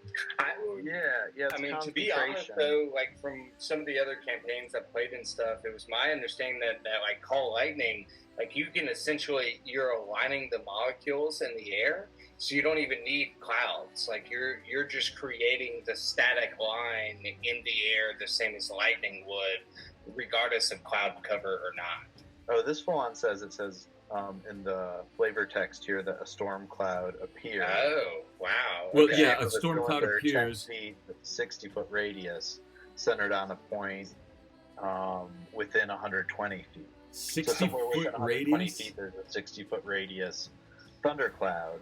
And then when I cast it, I can choose a point that I see that's within that giant-ass sphere. So obviously I'm going to set it so they're just starting to fly into the thundercloud. Dude, that is dope. All right, so that's a 60-foot radius. All right. Fuck yeah. So and then we're getting ready to call down some so you can, every turn, you can use your action to cause another lightning bolt then?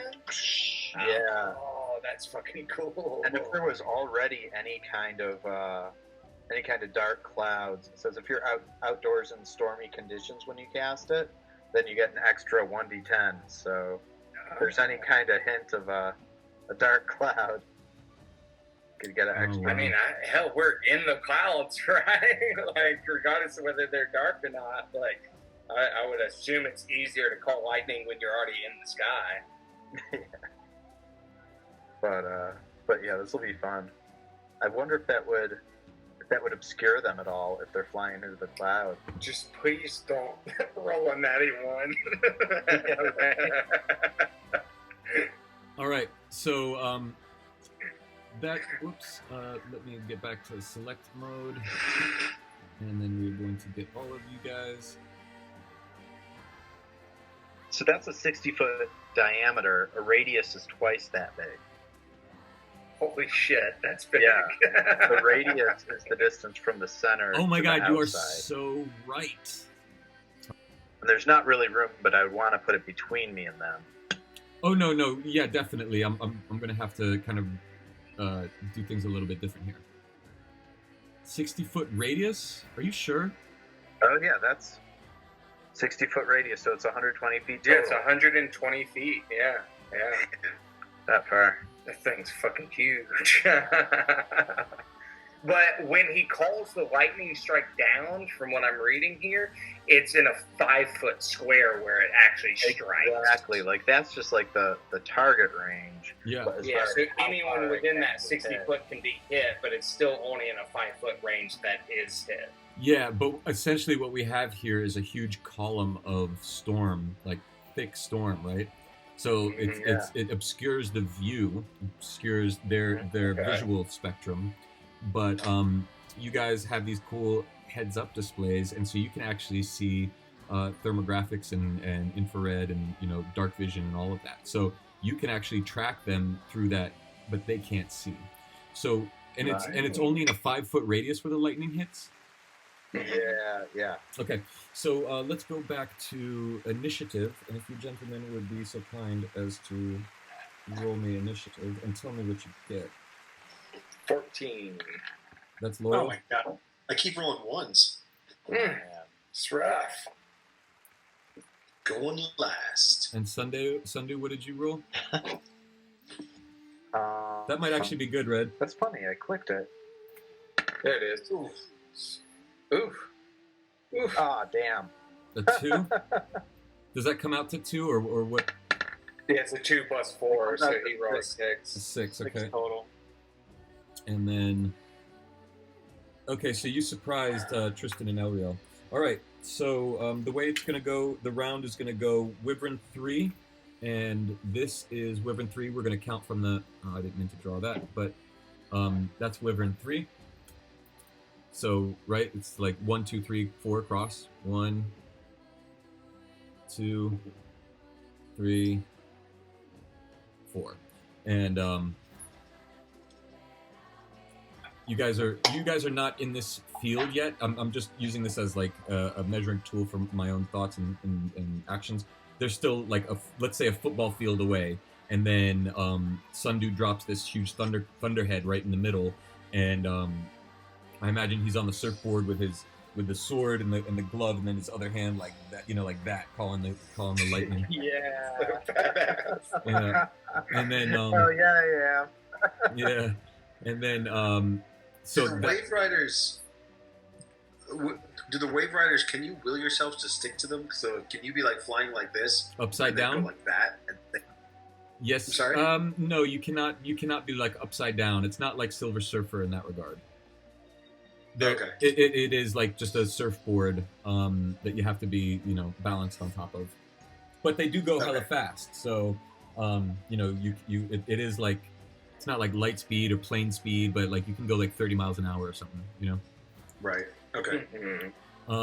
Maybe a little bit faster, but like an off-road vehicle. He's out like that with his sword out. Like I've got my halberd like out like a spear in front of me, like as I'm charging on the surfboard. But, and if you remember, you have a cape, like a blue cape that's like flying behind you.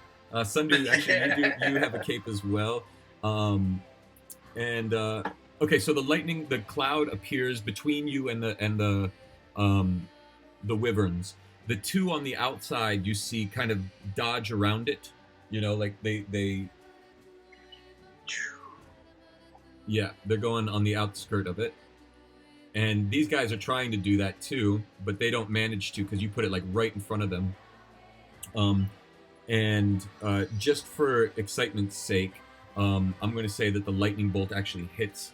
Well, I got to do a dexterity check for both of them, so give me a second. Well, just one of them, really, right? Well, I'm actually doing it as like the whole storm is like electrified. Okay. So one of them succeeds and takes half damage, and it managed to get very much on the outskirt, but the other one doesn't. Wyvern 3. And this was, you just did like a surprise attack, right? This was like before we actually got to whose round it is and whatever. Yeah. And so let's do damage. Roll. It's 3d10. I got it. Oh yeah. If you want to roll it, it's better for your roll. Sure. Unless you want to take that. I like your roll. That's a pretty good roll. Yeah. I know. I was about to say. Yeah. We'll take my roll. How about that? All right, cool. I won't argue with that. Yeah, you can't beat that one. And it gets wounded. It's like you hear it scream inside of the thunderhead, like like in the movies where it kind of has like this extra reverb kind of effect on it. But these guys are swinging around, and you guys, and they by the time you now are in initiative, you surprised the hell out of Tristan, and he had to like break off as well, and the reason I kind of moved out is as soon as the one I was targeting kind of veered beyond the cloud, I immediately veered with it. So whether I'm avoiding the cloud as well or kind of come out the edge of the cloud to intercept it, that's like my path. Okay, cool. So we're going to say that they passed the cloud, and then now you guys are going to engage with them. So the cloud is off in the distance, right? Gotcha. Okay, so I'm assuming that Lachlan and Sundu, you guys kind of averted to follow these other guys as well, right? Mm-hmm. Yeah. Okay, so the top of the round is Wyvern 3, and Elriel and it engage, and it goes ahead and does a bite, and they have 2 attacks, one with its bite and one with its stinger, and it can use its claws in place of another attack. So it's gonna go and attack twice at Elriel. Now, the different I get so confused because in Pathfinder you have 3 actions, and you can use a movement and 2 attacks or 3 attacks or and no movement or so on and so forth. So in D&D with the movement action and attacks action, regardless of how many actions the character can use as attacks, does it get more than 1 attack, or is that specific to certain creatures? Specific to certain classes. Yeah, like okay, the same as like I can action surge and take a second attack action. Exactly. That's how it happens. Yeah, like gotcha. Lachlan uses two-handed weapon or 2 weapons. So he has 2 attacks around essentially when he's using like his karambits and stuff. Hey, I'm so sorry. There's one other thing that I thought I said, but I realized I was only thinking it and I didn't say it. That before the Wyverns got there, I cast Spider Climb, so that now that I will stick to my board like that. Oh, smart. Nice. That's a good idea. I'll say that's okay, because I'd like to see what you do with it. So the Wyvern does get an attack on Elriel, but Elriel's going to get one back. So it was the claw. And what I don't have is Elriel and Tristan's hit dice or hit points, but I'm just going to kind of, cinematically do that. So he takes 13, and so when they swing by, the Wyvern attacks, misses with a bite, but I'll tell you what Elriel does in that round. So then after Wyvern 3 is Wyvern 4, then Wyvern 1, then we have Loyal, then we have Elriel, then Wyvern 2, Tristan, Sundu, and Lachlan. Now, and Xavier, I don't know if you've seen it yet on Roll20, but I know it's my DM and my other campaign uses, but there's most definitely a way for you to set up a turn order that will display on screen, so that when we roll initiative, it automatically adds it to that, and can align initiative that way. So maybe that's something you can kind of play around with. Oh, dude, I would love to do that. Yep. Okay, so Wyvern 4 is coming at Loyal, and he's gonna take a bite and a claw attack at you as well. Okay. What's your AC? Is 19? Yep. And the tie goes to the defender, right? It does. Yep. No. I believe it goes to the attacker, correct? I always just thought it was tie went to the player. Sundu, what do you think? I don't know, man. We gotta research I this should one. know that. Yeah. So for this instead of you taking damage, you guys are going to be in entangled, right? Like basically he hits you so hard that it stops you and it stops him. Okay. So explicitly in D&D, if you roll exactly equal the defender's AC, you hit. Okay. Then yeah. Well, let's do that then. Because I'm as much as I don't want to be hit. Wait a minute. Really super cool in cinematics that can come out of being hit off your board in this situation. Yeah. A lot of fun. Yeah. Okay, so let me ask you: your armor class has always been 19, or you added the +1 when you got the helmet? I just want to make sure his armor class is not 20, because I think Knocked him off his board. knocked him right the fuck off his board. He's gone. Yeah. Oh man, this is crazy. Sky battle. Yeah. Don't know what I hit there, but That's yeah, okay. the armor class 19 is without the helm, I believe. Okay, so yeah, because the helm added a +1. Mm-hmm. So, but what I do think that it's a cinematically, like you said, it's a really good idea that while he doesn't hit, he doesn't fly by you. You guys actually collide in midair. He knocks you off your board, but the force of you and you flying at him, it's like total like inertia. Like you guys both cancel each other out in a big way. And if he had feathers, I would say like a big puffball, right? All right. So next is Wyvern 1. Over to you, Lachlan and Sundu. This is Wyvern 1. All right. And so you guys are all coming in like this, I would say. And Wyvern 1 is coming for you, Lachlan. But I can't I don't have any reactions, right? I just have to let him attack. Yeah, he got the initiative. Yeah. And the 13 and a 19, your AC is, so he definitely hits you with 1 as well. And this time he actually like stops, he opens up his wings and goes like as a bite at you and with a claw. So he's gonna like try to grab you, and Okay. like do that, right? So he definitely hits, and that is for 2d8, or no, 2d8 plus 4. So 9. You have 13 points of damage. Okay. Can you keep track of that? Or I can do it, Yeah. actually. Watch this. Boom. Oh, nice. And he has you in his claw, essentially. Let me do the bite. Oh, he got me with a bite and a claw? He got you with both attacks. Yes, he did. Okay. Because it's like a +7 to hit. So what did I say? 6. Yeah. So 6 more damage. All right. So that's Wyvern 3. Then we go to Loyal. So you and the Wyvern, is the music still playing? You and the Wyvern collide mid-air. You're stopped. Okay, if that's the case, then I am definitely within striking range. So let me kind of figure out what I want to do here. I'm kind of in midair, so I'm a little thrown off as to what I can do. Well, you're going to start falling any second. The Wave Rider's not.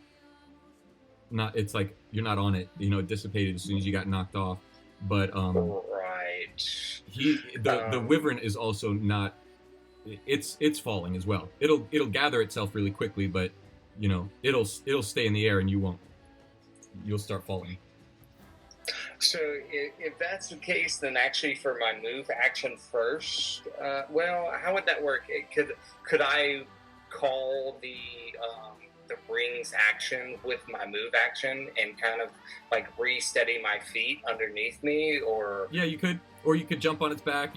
there's a bunch of different ways you could handle that. But yeah, you could. Yeah, I was actually wondering about that as well. So that's actually what I think I'm gonna do. I'd love kind of mid tumble as we're falling through the air. I'm going to try to kind of grab this wyvern and essentially mount it is what I want to try to do. Okay, cool. Do an athletics.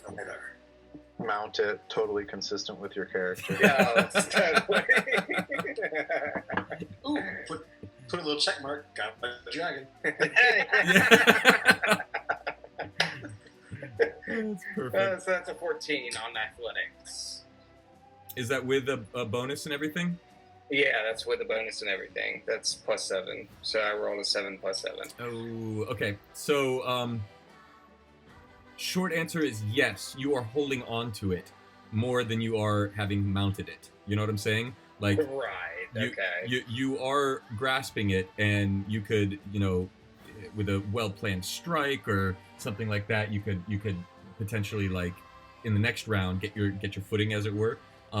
But you are holding on to it, so you're not gonna fall when it picks itself back up. So you can now attack it. Okay, and to be honest, what I'd like to do, because I imagine with me holding a two-handed halberd in my hands, that I probably can attack it, just kind of gripping on this dragon. Right. So if you're okay with it, I'd like to take that attack action to see if I could actually get fully on it. So the next round, I'd be more capable of attacking it. I get you. Yeah. Why not? Oh, geez, that's an 11. I'm not having a good time grabbing on this thing, which makes sense as it's spiraling through the air and I'm holding on to it one-handed. Right. So why don't you redo that as an attack roll with your halberd? Oh, okay. Because I in my head thought you were using your halberd to kind of dig it into its skin so you could hold on with your halberd in your hand like you did on the purple one. That makes sense. And that was an 11 again, so I'm all over these 11s today. So. Well, tell you what we will do is, because of your good sport, we'll have the halberd land in it but not do any damage. So you've got the halberd in your hand on it, right? Cool. So you are held on and good. So after Loyal, then comes El Riel. And what El Riel does is that one who already hit lightning, he did it attack El Riel? Did it it did, it strafed him, that's right. And it went by him, and then what he did is he grabbed the tail before the stinger could come around, as it passed him and swiped at him, he grabbed the tail, right? And then with a beat of his wings, he went to the front of it and landed on and you're right next to him, so you're watching him do this, and he's like, "This is how it's done, Loyal." And he gets and he kind of launches himself onto the neck of it, and he's got his glaive, and he sticks it kind of right behind its ear like that, and then you see a lightning kind of blast out of the side of its face. So he stuck it with his glaive and shot lightning at the same time, and kind of shot the lightning out of half of its face. All right.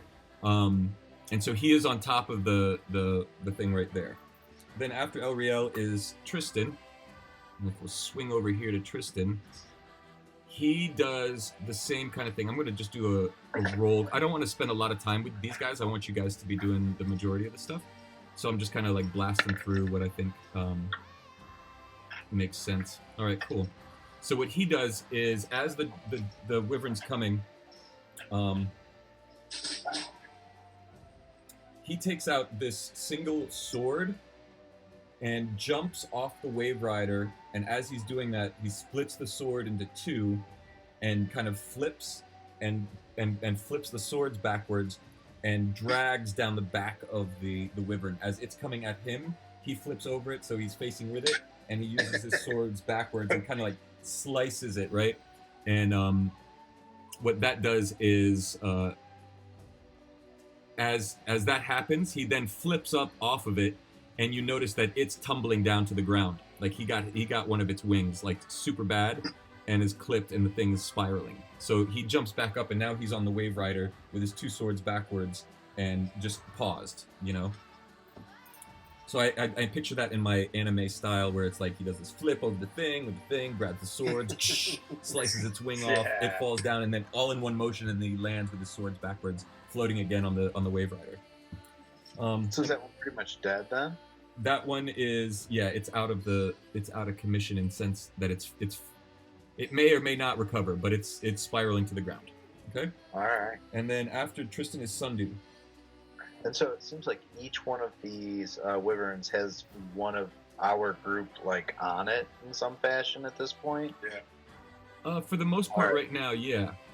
So what I'm gonna do then is just get as close to this one as I can with my electrified blade and take a swipe at it. Okay. Maybe see if I can kind of aim for a wing. I'm sure if it's out flying. Would that electrify me as well? I don't know. Are you already on it? I'm in its mouth. Oh, shit. Yeah, kinda.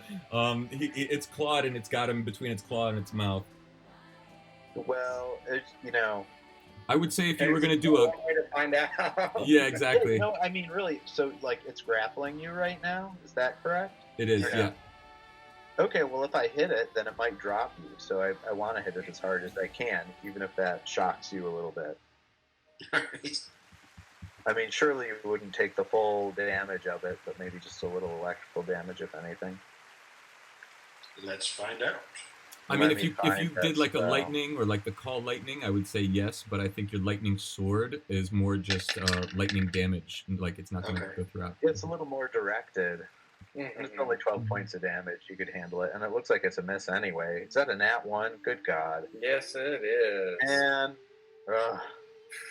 okay, so so you falling through the sky. well, He you're somehow manages to slice my arm off. I got you free. so And now what? the wyvern's just holding your arm. Yeah, and you're tumbling through the I sky. hope you. It's like, ow, my hand. Well, let's just cut it off. So you fly by it and you go underneath, like looking to do one of these things, and it raises its wing at like the last minute as it's like holding onto Lachlan. So you just look really cool, but the sword completely misses. All right. At least you look cool. At least you look cool. So Lachlan, it's you now, and you are right up close to this mother. All right. I am going to Ray of Frost him down his throat. Oh, cool. And I want to say, if that works and he lets me go, I'd like to pull out another, start up the next round by pulling out another move here, if that's possible. I'm down with that. All right. So Ray of Frost. It's just a saving throw on its part, right? You don't have to cast. Yeah, I think so. Nice. Okay, so you do so it has you on your shoulder and your leg, right? The bite is on the shoulder and the leg is where he's holding you, right? So you kind of stick your hand in between the teeth and you cut up your hand going across his teeth, right? Like this, and you do the Ray of Frost down his throat. Okay. How much damage does it do? It does 1d8 and then it slows his move by 10. It's got to do more than 1d8.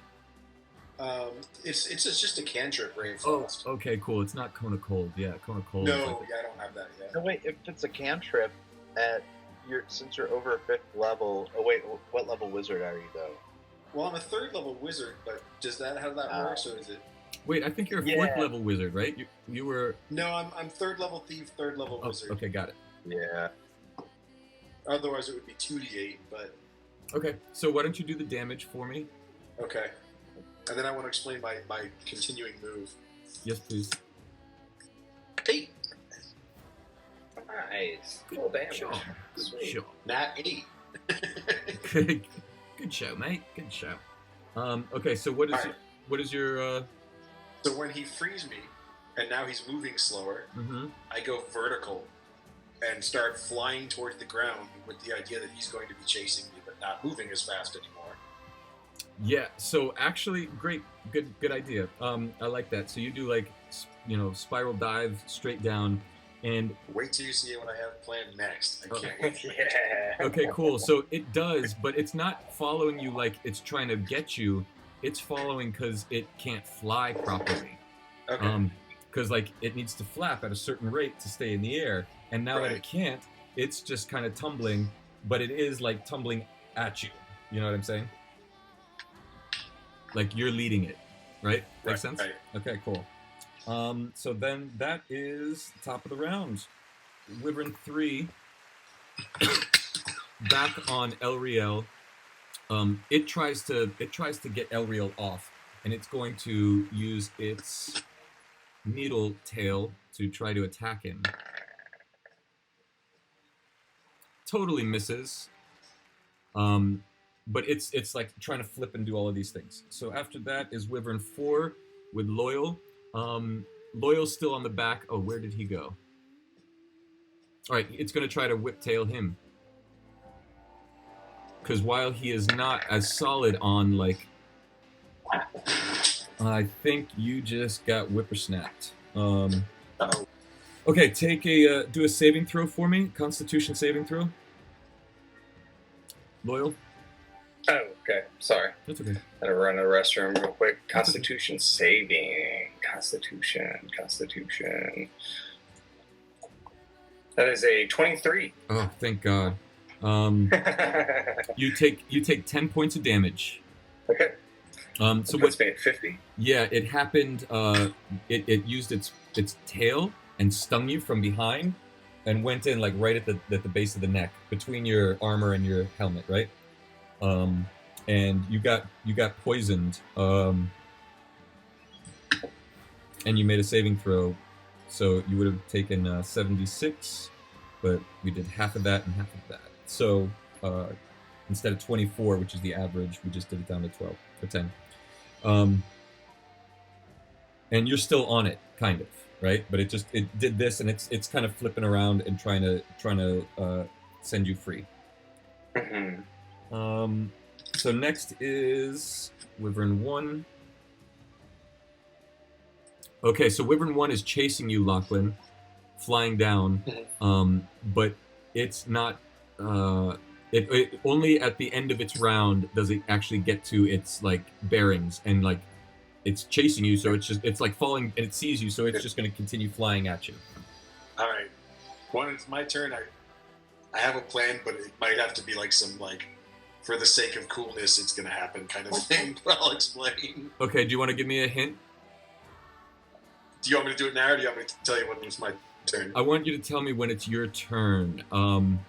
It's gonna try. What's that? Yeah, tell me when it's your turn. It's gonna try to. No, it's just chasing you. It doesn't have a breath weapon. It's not within range. It's happened a lot less this time, actually. What, the freezing? What, Hawk? It's chasing you. Mm-hmm. Yeah. What'd you say? It'll catch up to you on the It's next chasing round. me. Yeah. All right. So next is Loyal.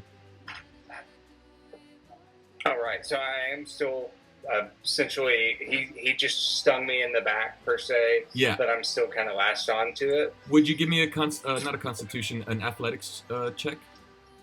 Yeah.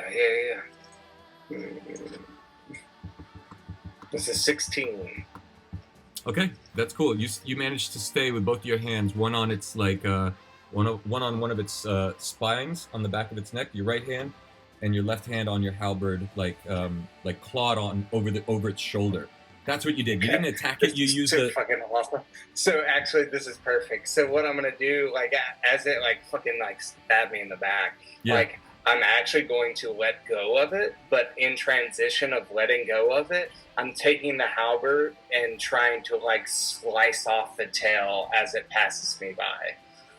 The tail or the wing? Because you're like, let me explain this. Like, if this is its shoulder, your halberd is like clawed onto its shoulder. You know? Right. So that's exactly what I was thinking. So say I'm riding it down this way. Yeah. And then so I'm actually letting it go. And then as I let it go, I'm grabbing the halberd and coming backwards over my shoulder to try to slice off the tail as it continues past me. Okay, got it. Go ahead and roll. Do you, as a paladin, have any like cool things that you can do to add to your roll? Let's see. like divine inspiration or something like that? Let me see. Oh, and you guys each have an inspiration point, right? You guys have done like something that I've given you an inspiration point for that just gives you like an advantage on You a haven't roll. given it to us in a few game sessions. You haven't given us any more. Right, but you each had Yeah. one, and I think who was it? I think Lachlan, did you get it, or Sundu, did you get it? I still have one. Yeah, I had two, but I spent one, so now I've got one left. Okay, Let's great. see.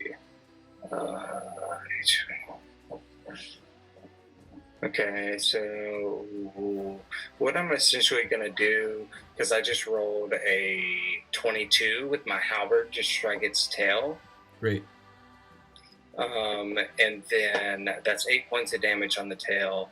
And then I'm actually going to, I would assume that if I chunked its tail, it actually kept my speed up with it. So that'll give me the opportunity to accent surge again and create a second attack. So I'm kind of like spinning with it. I hit its tail, which like caused me to pull down as it falls, and then I'm kind of like 360 spin and attacking again with the halberd. Okay, cool. I'm down with that. Which is a 25 to hit, so 22 and 25. Okay, so as you go down the length of this wyvern, you release the halberd, so you just, you're pissed. You swing around and 360 the tail off, and you just continue on, and then you come back and you put the halberd right into its haunch, and so as it's going forward, you're still holding on, and you've just done that extra damage. So you are like sort of trailing behind the back of the wyvern, hanging on by your halberd, right? That you just dug into its back. And that was 8 points of damage on the first one and 12 points on the second for a total of 20. All right. So you're hanging on by the back of it. So then after that is El Riel, and he looks at you and he's like, "Nice." He's like, "You're more impressive than I thought you would be." And then, given your stature as a human, haha. And so. And I smile and flip on the bird. Yeah. Yeah, good. And so he just blew the face off of this wyvern, basically. So the wyvern's having a hard time seeing and kind of like tumbling. They're kind of both tumbling down. And the wyvern's like trying to turn around and snap at him and bite at him. And so what he does is he's holding the wyvern's face by one and by one horn or whatever, and he's got the glaive kind of coming through the face still. And the way that the blades are shaped, it has like, they can attack in all sorts of ways. You can use it as a spear, you can use it as a glaive or as a halberd, and then also you can pull it back because it has like a fish hook kind of quality to it, or arrowhead kind of quality. So he's going to attack with that and kind of try to rip the rest of the dragon down by its neck, like slice it open sideways like that. And does not.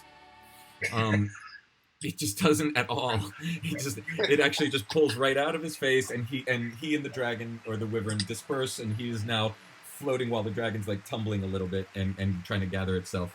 And he's like, you hear like some elven curse word. After he just mocked you and then like looked like a total dongle. I was about to say I'm over there laughing, actually. Yeah. So Tristan is up next, and he looks at the falling wyvern and sees that it's not recovering. So it's spiraling down to the ground.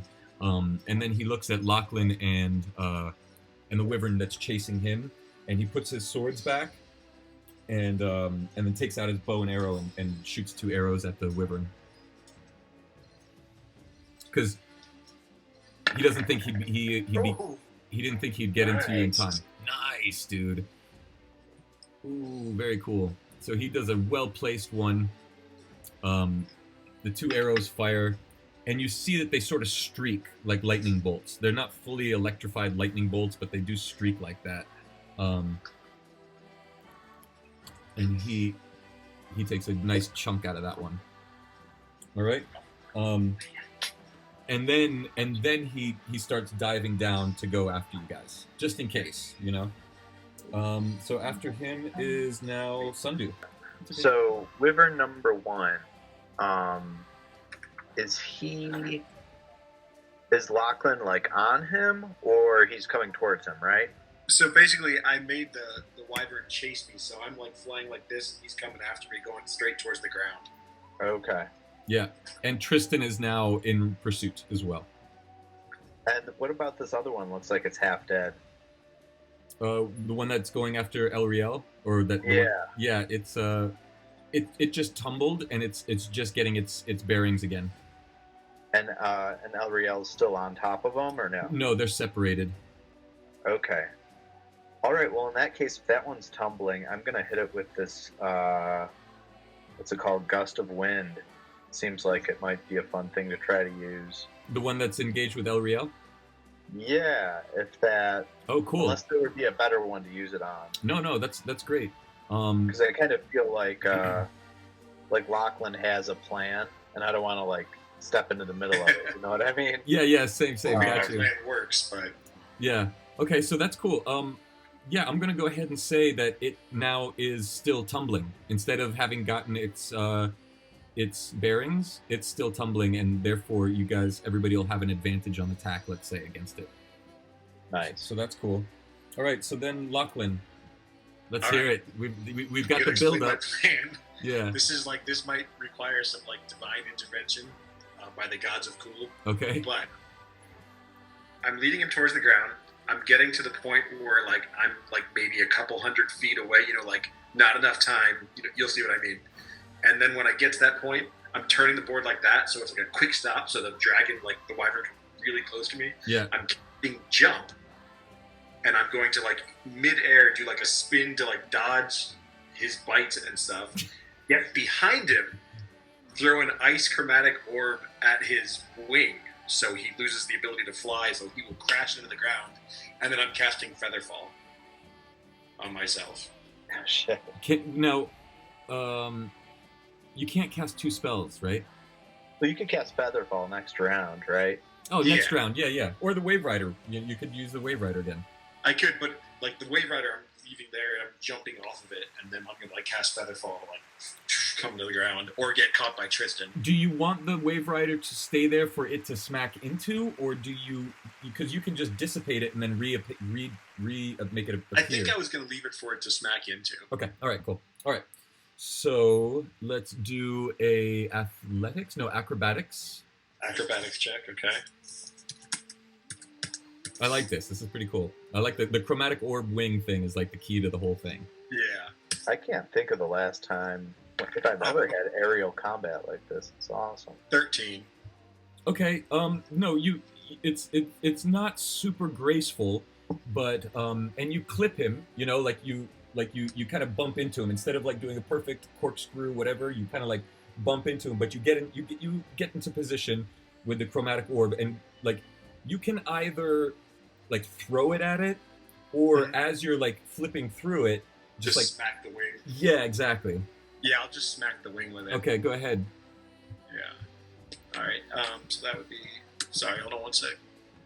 Got it. Board is +7. Okay. What does inspiration points do before I roll this? It gives you advantage, right? advantage. Yeah. Okay. Or Can I should do we it if I roll? fail this roll? Can I then? I'll do let an you. inspiration? Yeah, totally. Okay. 11. Roll again. Okay. Well, actually, wait. You rolled a 4? Yeah, and then I get a +7. Okay. All right. Roll again. Okay. Oh, come on. It keeps going like 18, not 2. Well, you know what? Just because this is a movie, I think it's a lot better. Yeah. So you smack it with the chromatic orb. I'll spend my inspiration point to make that happen. Okay. Yeah. Of course. That's Yeah. why I asked you to reroll. Let's see. That was Lachlan. So we've got a few rounds before Loyal gets back. I don't know how long it's going to take him to move his computer, but okay. So that happens now. Did you do the damage for the? Can you give me the damage for the? No. Sorry, hold on. Sorry. All right. So Chromatic Orb, when it's cast as a 2nd level, does. Wait. Creature takes 3d8 damage at higher levels. Okay, so I do 48 damage. 4d8. Yep. Okay. 2d8. 17 points of damage. Half of that. Half of that? Oh, because it's saving throw? Yeah. So That's 8.5. yeah, we'll just do -9. All right. So you do that. The wing crusts over that spot that you hit it, and it just increases his tumbling. And I'm gonna roll another saving throw. Okay. So then he hits your Wave Rider. Now, it's not like hitting an immovable rod or hitting a block or something. That would have been cool, by the way. If you had an immovable rod, you could stuff it in its throat. Damn. But it hits the board, and it just takes a nominal amount of damage. But what it does serve to do is make him unstable even more. So yeah, the idea is that he's so close to the ground that he won't be able to pull up again, and he's gonna just smash into the ground. Well, you guys were flying pretty high. Well, right, that's what I was telling you. I saved that move until I got so close to the ground that if it worked, he wouldn't have time to pull up. Yeah, because you said you did the dive, right? Yeah. Okay, so you wanted to save it for like towards the end. Yeah. I see. So okay, so let's just do a time jump then, and Okay. go back to everybody else, because that would have happened towards the you'd still have a couple rounds before you were close to the ground, because you're really Yeah. The whole point of the plan was to get him that close to the ground so that he would smash the ground when his wing froze over. Got you. So his wing didn't freeze over. What it did is it got crust, and he kind of like broke through it, right? It didn't like paralyze the wing, but it Okay, but then when he hit the board, that's still. And then yeah, if he had feathers, it would have been a poof of feathers. But so he's still like tumbling. I'm gonna give him one shot next round to recover. And we'll do a constitution, or not a constitution check, like a dexterity saving throw for it. And Okay. if it doesn't, then it'll hit the ground. But Okay. I'm sorry I should have said this from the beginning, but you guys were very, very high up. Okay, I didn't think we were all that high. I thought I could get there within like a couple rounds. Yeah, no worries. I love it. I think it really works well in the story, so I'm happy with it. So now we're at the top of the round, because that was the last one, and so Wyvern 3 is attacking Elriel. It stops, and it's like really pissed, and you guys can see like half of its face is gone, so it's only got one eye. Disadvantage on attack. It's not feeling very good. It's like below its thing, and it comes back at Elriel and manages to get Elriel get him in his mouth. So it's like it turns its head sideways, and so now Elriel is looking at its one good eye as it's like clomped on his chest, right? And he takes some damage. Next is Wyvern 4. Loyal, that's you. Your computer is off and you are somewhere else. So Loyal just chopped its tail off, if I remember, and is hanging on by the halberd. So we are going to attack Loyal. 11 plus 7 does not hit. 13 plus 7 does hit with a claw. And that does 2d8 plus 4. That's rough. So he takes 8 points of damage. But he's still hanging on. It just happened to be that the back claw, went and wiped at him. So that was Wyvern 4. Wyvern 1 is the one chasing you, Lachlan, or now is going towards the ground in a heap. Oh, shit. So Dude, I've rolled nothing but like 2s and 1s tonight. You've rolled like 18s and 20s on everything you've done to me. It sucks. Yeah, I'm sorry. That happens. So, I kind of want to give it to you, though, because, it was a pretty cool move. What do you think, Sundu? It was a pretty cool move. Like, Yeah. and I don't even know what like the botched version of that would look like. So Yeah, the botched version would be like it like. Well, tell you what, I know how to do this. I also, an idea too is that Tristan would have probably picked up on what was going on. Did I miss Tristan's move? You might have. I did.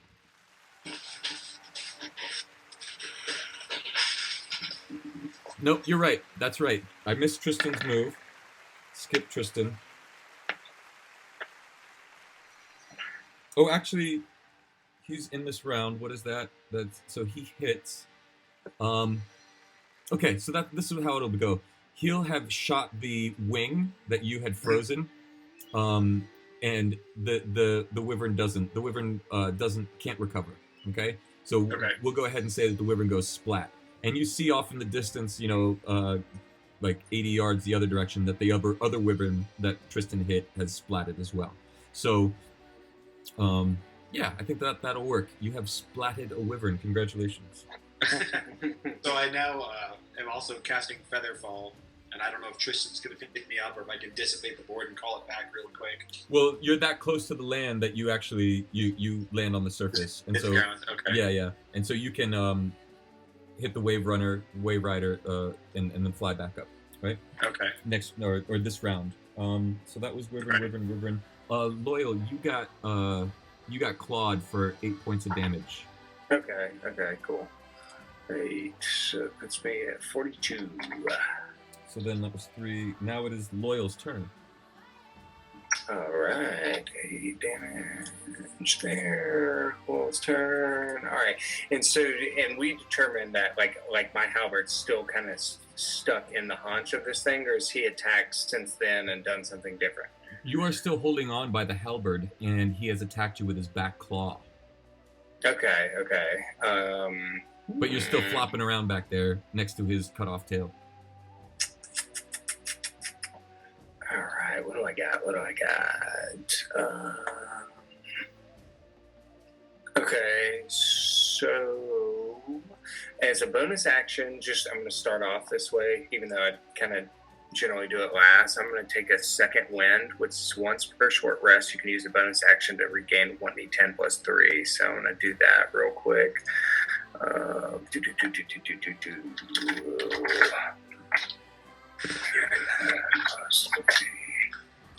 Which will give me 10 back there.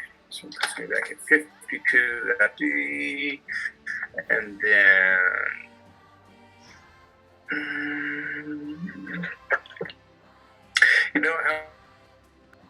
back of this thing, I'm gonna yank on it as hard as I can, which kind of increases my speed beyond it, so that as we're falling together again, I can kind of attack it in the back. On the head or something? Got you. Yeah, so you're gonna do like what El Riel did with his wings, but you're gonna do with your man strength. Yeah. All right, cool. Exactly. So give me an attack roll. So let's see. So give you a what roll? Your halberd attack. Okay. Halberd. So that is a 15 or 13. That hits. That is exactly what you needed. So you pull yourself up, as though you're climbing a building, and just yank your strength up, and get to its head and manage to pull it. Boom, and you get right in the back of the skull and neck. Okay. And as soon as I do that, I charge my divine smite. So I hit it, and then when I do, I'm and just try to with the force drive it down even further. So that divine smite gives me an extra 2d8 radiant damage. Nice. Okay, so it's also plus 1d8 for each spell level higher than first. So if I'm a 3rd level paladin, is that high enough to do 2nd level smite, or do you know, Kurt? I don't know how that works, how the different levels of smite work. Let me see my spells first. Player's handbook. No, I don't have any second level spell slots yet. Okay, so that makes sense. So it's still just a 2d8 extra damage. 8. So it's 15 plus 13 for a total of 27. Whoa. Or 28 points of damage. Okay. Ooh. You rolled 2d8, so plus 13. So you rolled 15 plus 13, 28. Gotcha. Yeah. So minus 13. Kaboom, baby. It is bloodied for sure. And so what happens is you get the halberd in there, and you call upon Columbia Mithrael, and you imagine all of the women that you've been with, and you go, and it kind of blows out its eye, right? It explodes in light, around its head.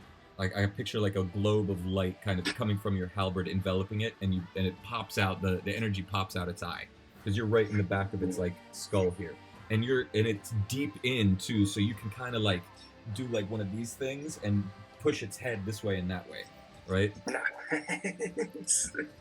So you're kind of like really messing up its equilibrium at the very most. And so I'd assume that with all of this, he's never attempted to recover flight. So we're like getting close to the ground at this point, me and him. Correct? Yeah. You guys are all kind of getting close to the ground. Okay. Except Elriel and his wyvern are a little bit higher than you. But he's seeing what you're doing, and he's kind of like, you guys are kind of going neck and neck here with these guys. And so he kind of dives and he tucks his wings in, kind of like what Lachlan was doing, but he dives straight at the thing with his glaive, like he's gonna spear it. But what he's doing as he goes is he lightning bolts it and spears it, like kind of like his first attack. And I'm gonna go ahead and say that he does hit, because I want to end this combat here pretty soon. And it is so messed up. Like the one that he's hit, like he's pretty convinced that it's not going to recover. So he puffs out his wings and looks to see if he's got to catch you. All right, and then Tristan is like I said, he shot the arrows. He's flying down. Lachlan, you just landed, and then so he sees that you're good. Sundu, what is it that you're in the middle of doing, Sundu? I was just providing support. Obviously, this wyvern doesn't need it anymore. My last turn, I had cast Gust of Wind at this wyvern here, but it seems like everything's addressed now, right? Yeah. So Tristan flies, and he's looking at Loyal, and he sees that Lachlan's safe on the ground, and he kind of nods at you, Lachlan. He does a fingertip off to the thing, and then sees that you're okay, and then kind of zooms back to provide support for these guys. And while he does that, is he takes two arrows, since he has that out already, and he's shooting at the one that Loyal's going at. And he hits with both.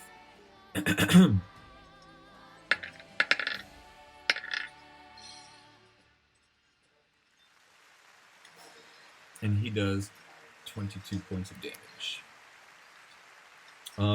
Great. So that's Tristan. Then we go to Sundu. It's you. All right, so we still got two in the air at this point, or Falling. one, or not? Yeah, the one that's with Elriel, this one right here, looks like it's going to hit the ground pretty soon. Loyal and his wyvern are still kind of tumbling to the ground, but next round we'll probably smash. All right, well, I guess I need to, if I can zoom in and try to get him off of it, right? Does he look like he needs that kind of help? What did you just? Like, I don't have feather fall or anything like that. So this thing hits the ground, and my halberd's lodged in the back of its skull. I'm probably hitting the ground with it. So. Well, but I mean, you could let go of the halberd and just use the wave rider to fly away, right? Yeah. But if you remember the dexterity checks and athletics that you guys did, if he doesn't make it, it's splat time. So yeah, you want to provide air support, I would think. Oh, no worries. I can cast Featherfall on him as he falls. Like within distance, not the same. Remotely? Yeah. Nice. How far away can you cast Featherfall? 60 feet. 60 feet. So you've got to run to where where you got to run under him, basically, you know, like and not, Alright. and not get hit by the Yeah. wyvern. So it's Operation Save Loyal time. All right, I'll fly in and see. I Okay. mean, I don't know if I can go that far even, but whatever. Yeah, what is that? What is it? 120 feet? No, you can fly at 120 feet. So, yeah, we'll say you can get close enough. We're gonna do that at the end of the round here. So that was Sundew. Lachlan, you're running towards underneath to provide. Yeah. Great. So then the top of the round, the Wyvern 3. Let's see.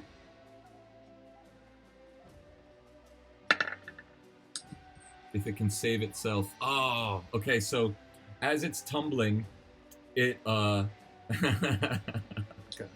right, so it lands right in front of you, Lachlan. Like you're running towards where he is, and it manages to like get its wings at the very last minute and prevent its own demise. But it lands right in front of you, and you see like it's missing like half of its face, and it's like just really not looking good. But it blocks your distance, your space to getting to him. How like what are we talking space wise? Because I have a move that I could do. Okay, cool. Let's do it at Can your. we- When is the wyvern just hit with Loyal on it? No, this is Elriel's one. Okay, my bad. Yeah. Okay. He's kind of like, yeah. Imagine where you all are placed right now is like what the ground looks like, right? Okay, that helps.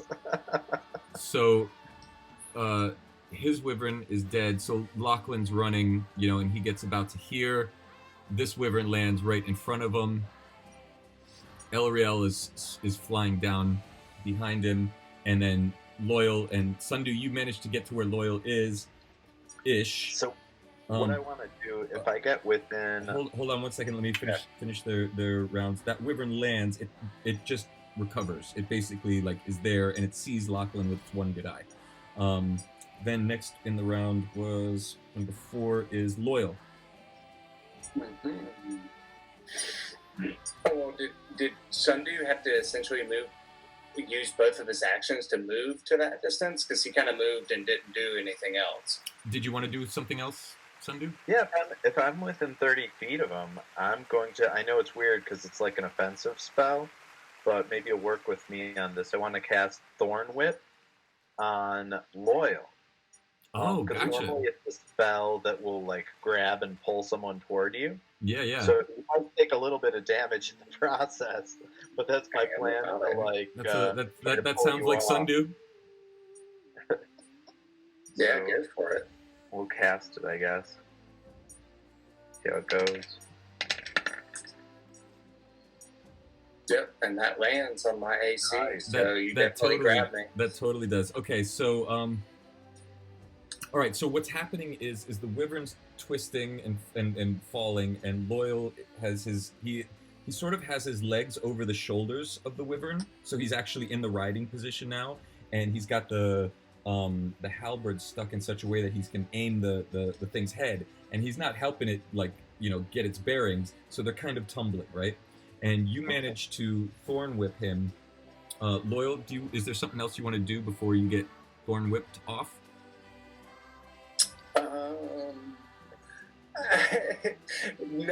No.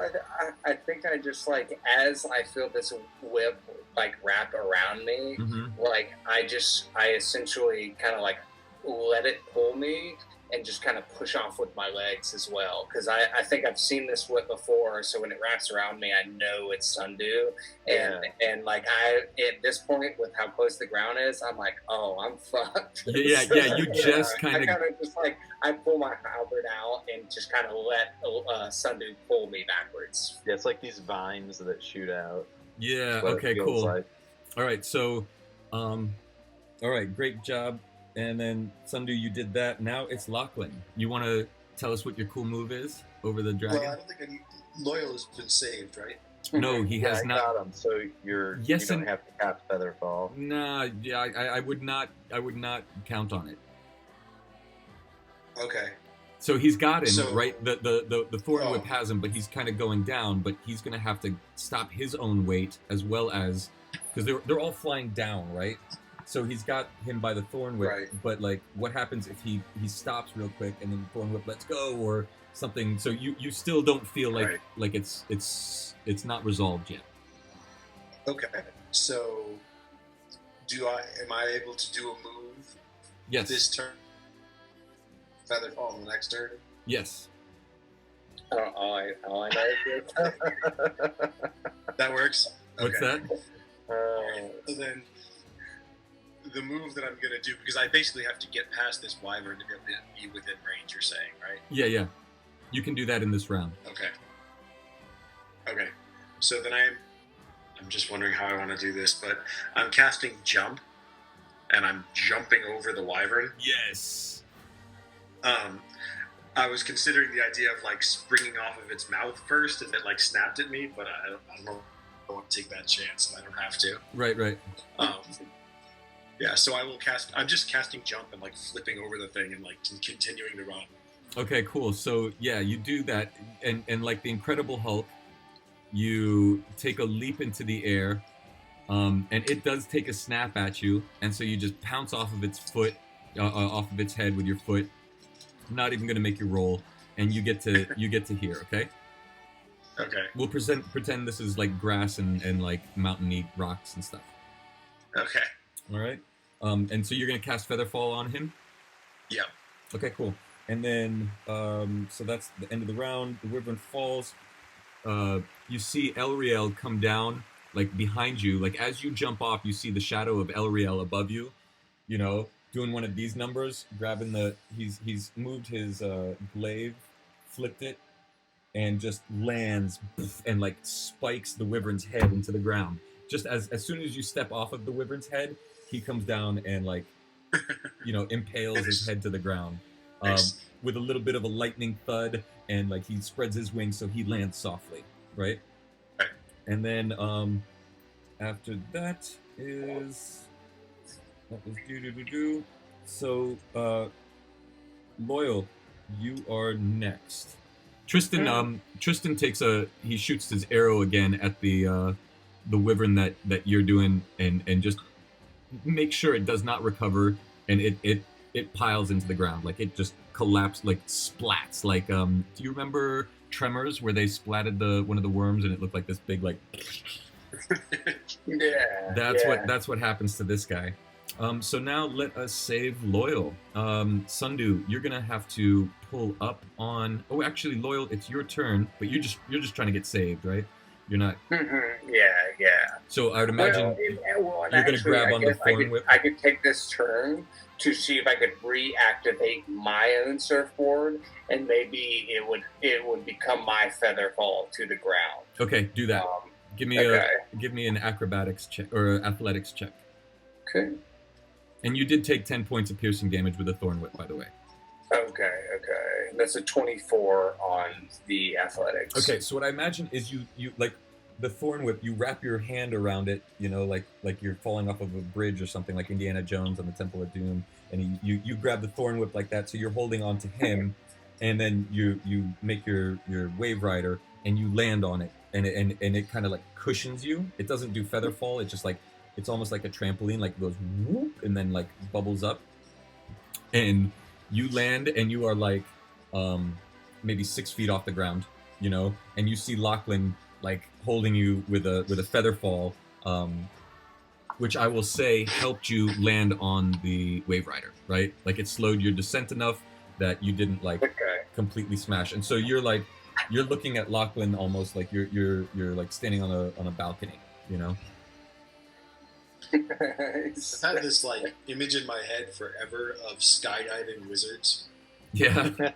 who like leap off and like just before like 10 feet off the ground cast like featherfall and suddenly That's dope. do that. totally like stealth arms jump out. into like totally like tactical special forces wizards who can like stealth jump into a base and like featherfall all the people next to him too. Oh, nice. Awesome. I've Dude. had that in my head for like ever. One day I want to write that scene. That's so cool. That a little bit of this just happened, right? In the sense that like Yeah, totally. Sundu held him up with the whip. He got the thing out. So like any one of those things weren't there. You know, he had such force that he could have smashed. So Tristan lands next to you guys. He's like, "Damn, mates, that was fucking fun. You guys did great." He's like, "I live for this shit."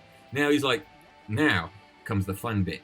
He's like, "I know there's a cave just to the north of us where those little buggers came from, and I know that that's their nest. There's got to be some fucking gold there." Let's do it. But before we do, I'd like to go to the splatted wyverns and collect whatever might be useful, like their poison, Yes. and like get that safely put away, stuff like that. Yeah. And he's like, yeah. So you do that. You get yourself like a bunch of vials of wyvern poison. Do you have a bag of holding? No, I have my portable hole that I can put it in for now. Okay, so yeah, you get 3 wyvern tails, Okay. right? The actual thing, and you can process that later and get like Okay. a bunch of vials of that, Awesome. which is really valuable. Now I get to poison people. Yep. Or you can sell it and make a bunch of money because there's a bunch of people who would want that. Hey, we got a bunch of money. So yeah, you do. So the question now is, it's 23:31, or I'm sorry, 11:31. Do you want to do the gold and stuff, or let me do that, between sessions and just do like an ending on a cliffhanger? Because I can spend the time sitting here rolling for stuff and kind of telling you what you have. No. You roll and just send us a text. Yeah, I'd like to do that. And then just briefly, I'll say that what happens is you guys fly there, you look for the thing, you guys agree that you'll meet up with the Wave Rider, in like a couple hours or whatever, and you spend the time to go do that. You find the cave eventually, and inside is like, there's no Mama Wyvern there or anything. You just, you find a spot where they were all at, and you find a bunch of cool shit, and I'll tell you about it in between. So what happens now is in the next day you guys get to Seer, and it's not like the bustling metropolis that Jundai is. It's definitely a lot smaller. It's got a port. There is a like standing stones, like a Stonehenge type thing, which looks like a mockery essentially of the temple gates that you guys fly through, the mithril gates. It almost looks like it's an attempt to make one, but without all of the cool magic and the abilities of the first age gate builders, right? So it's sort of like a monument to it, but it's like in this special grounds and everything, and there's like a lot of buildings. It's if you know Skyrim, it's a lot like Whiterun. Okay. But it's on a town. It's like on the water, so it's got a port. And there's maybe double the size of Whiterun, in terms of people. Maybe 3 or 4 times, but it's like essentially like a Whiterun. And there's like the we'll call it the Jarl. There's the headquarters of the person who runs the town. There's like, apothecaries. In Guanzhou, all of the really good artisans were kept in the king's castle, essentially. Here, it isn't like that. It's more like liberty. Like they all have their own businesses, and and it's all centered around this like one big monolithic Stonehenge type structure. And Lachlan, you know this to be the place for the Wave Rider Inn. These are the foundations of the Wave Rider Inn, and it hasn't been built yet. Okay. And so you guys hover above there, quiet, like invisibly, like, and then when you guys arrive, oh, and by the way, Loyal Elriel was like, he gave you props for that whole battle. Like you were toe to toe with him, and like you were holding your own, and he's like, you can tell that he's got respect for you now. And frankly, Tristan and Elriel and the whole team, these guys were really impressed with the way you guys handled yourself, the creativity that you had, all of the ways that you worked together. It's like your first battle in the sky to the death, and you almost, it was close, right? And so So when you guys land, you don't land. You hover invisibly over this this temple, and Tristan's like, "All right, Mister Big Shot," and he's looking at you, Lachlan. He's like, "You're on," and he's like, "Elriel, you stay here. I'm going to introduce Lachlan to his new business partner, and I don't know, Sundu and Loyal, if you want to come." Oh, he basically says, "You guys just stay here for now." He's like, "Loyal, you're all right, but Sundu, you look like a freak, if I don't mind saying so myself. But they actually know me here." Yeah, he's like, but they actually know me here. Actually, he's like, "No, Lachlan, you're on, and we'll all stay up here." You're right, Sundu. He's like, "I'm a blue freak. They don't know me yet." And so you float down, Lachlan, into the center of the center of the spot, and you land in the middle of the Stonehenge. And this man,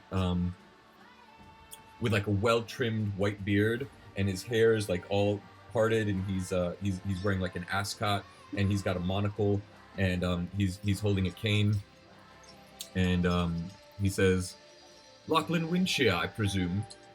And he's got like a cape on, like a riding cape, not like a full cloak or anything like that. He looks like well appointed. You know, he's got like a dark blue vest on with a white ascot. He's got the monocle. His hair is white. It's not like long and scraggly. It's like very short, trimmed to like a point. And he's got a cane, like a cane, not like not like a staff, but like a walking stick cane. Right. And he says, "Lachlan Winshire, I presume?" I am, and you are?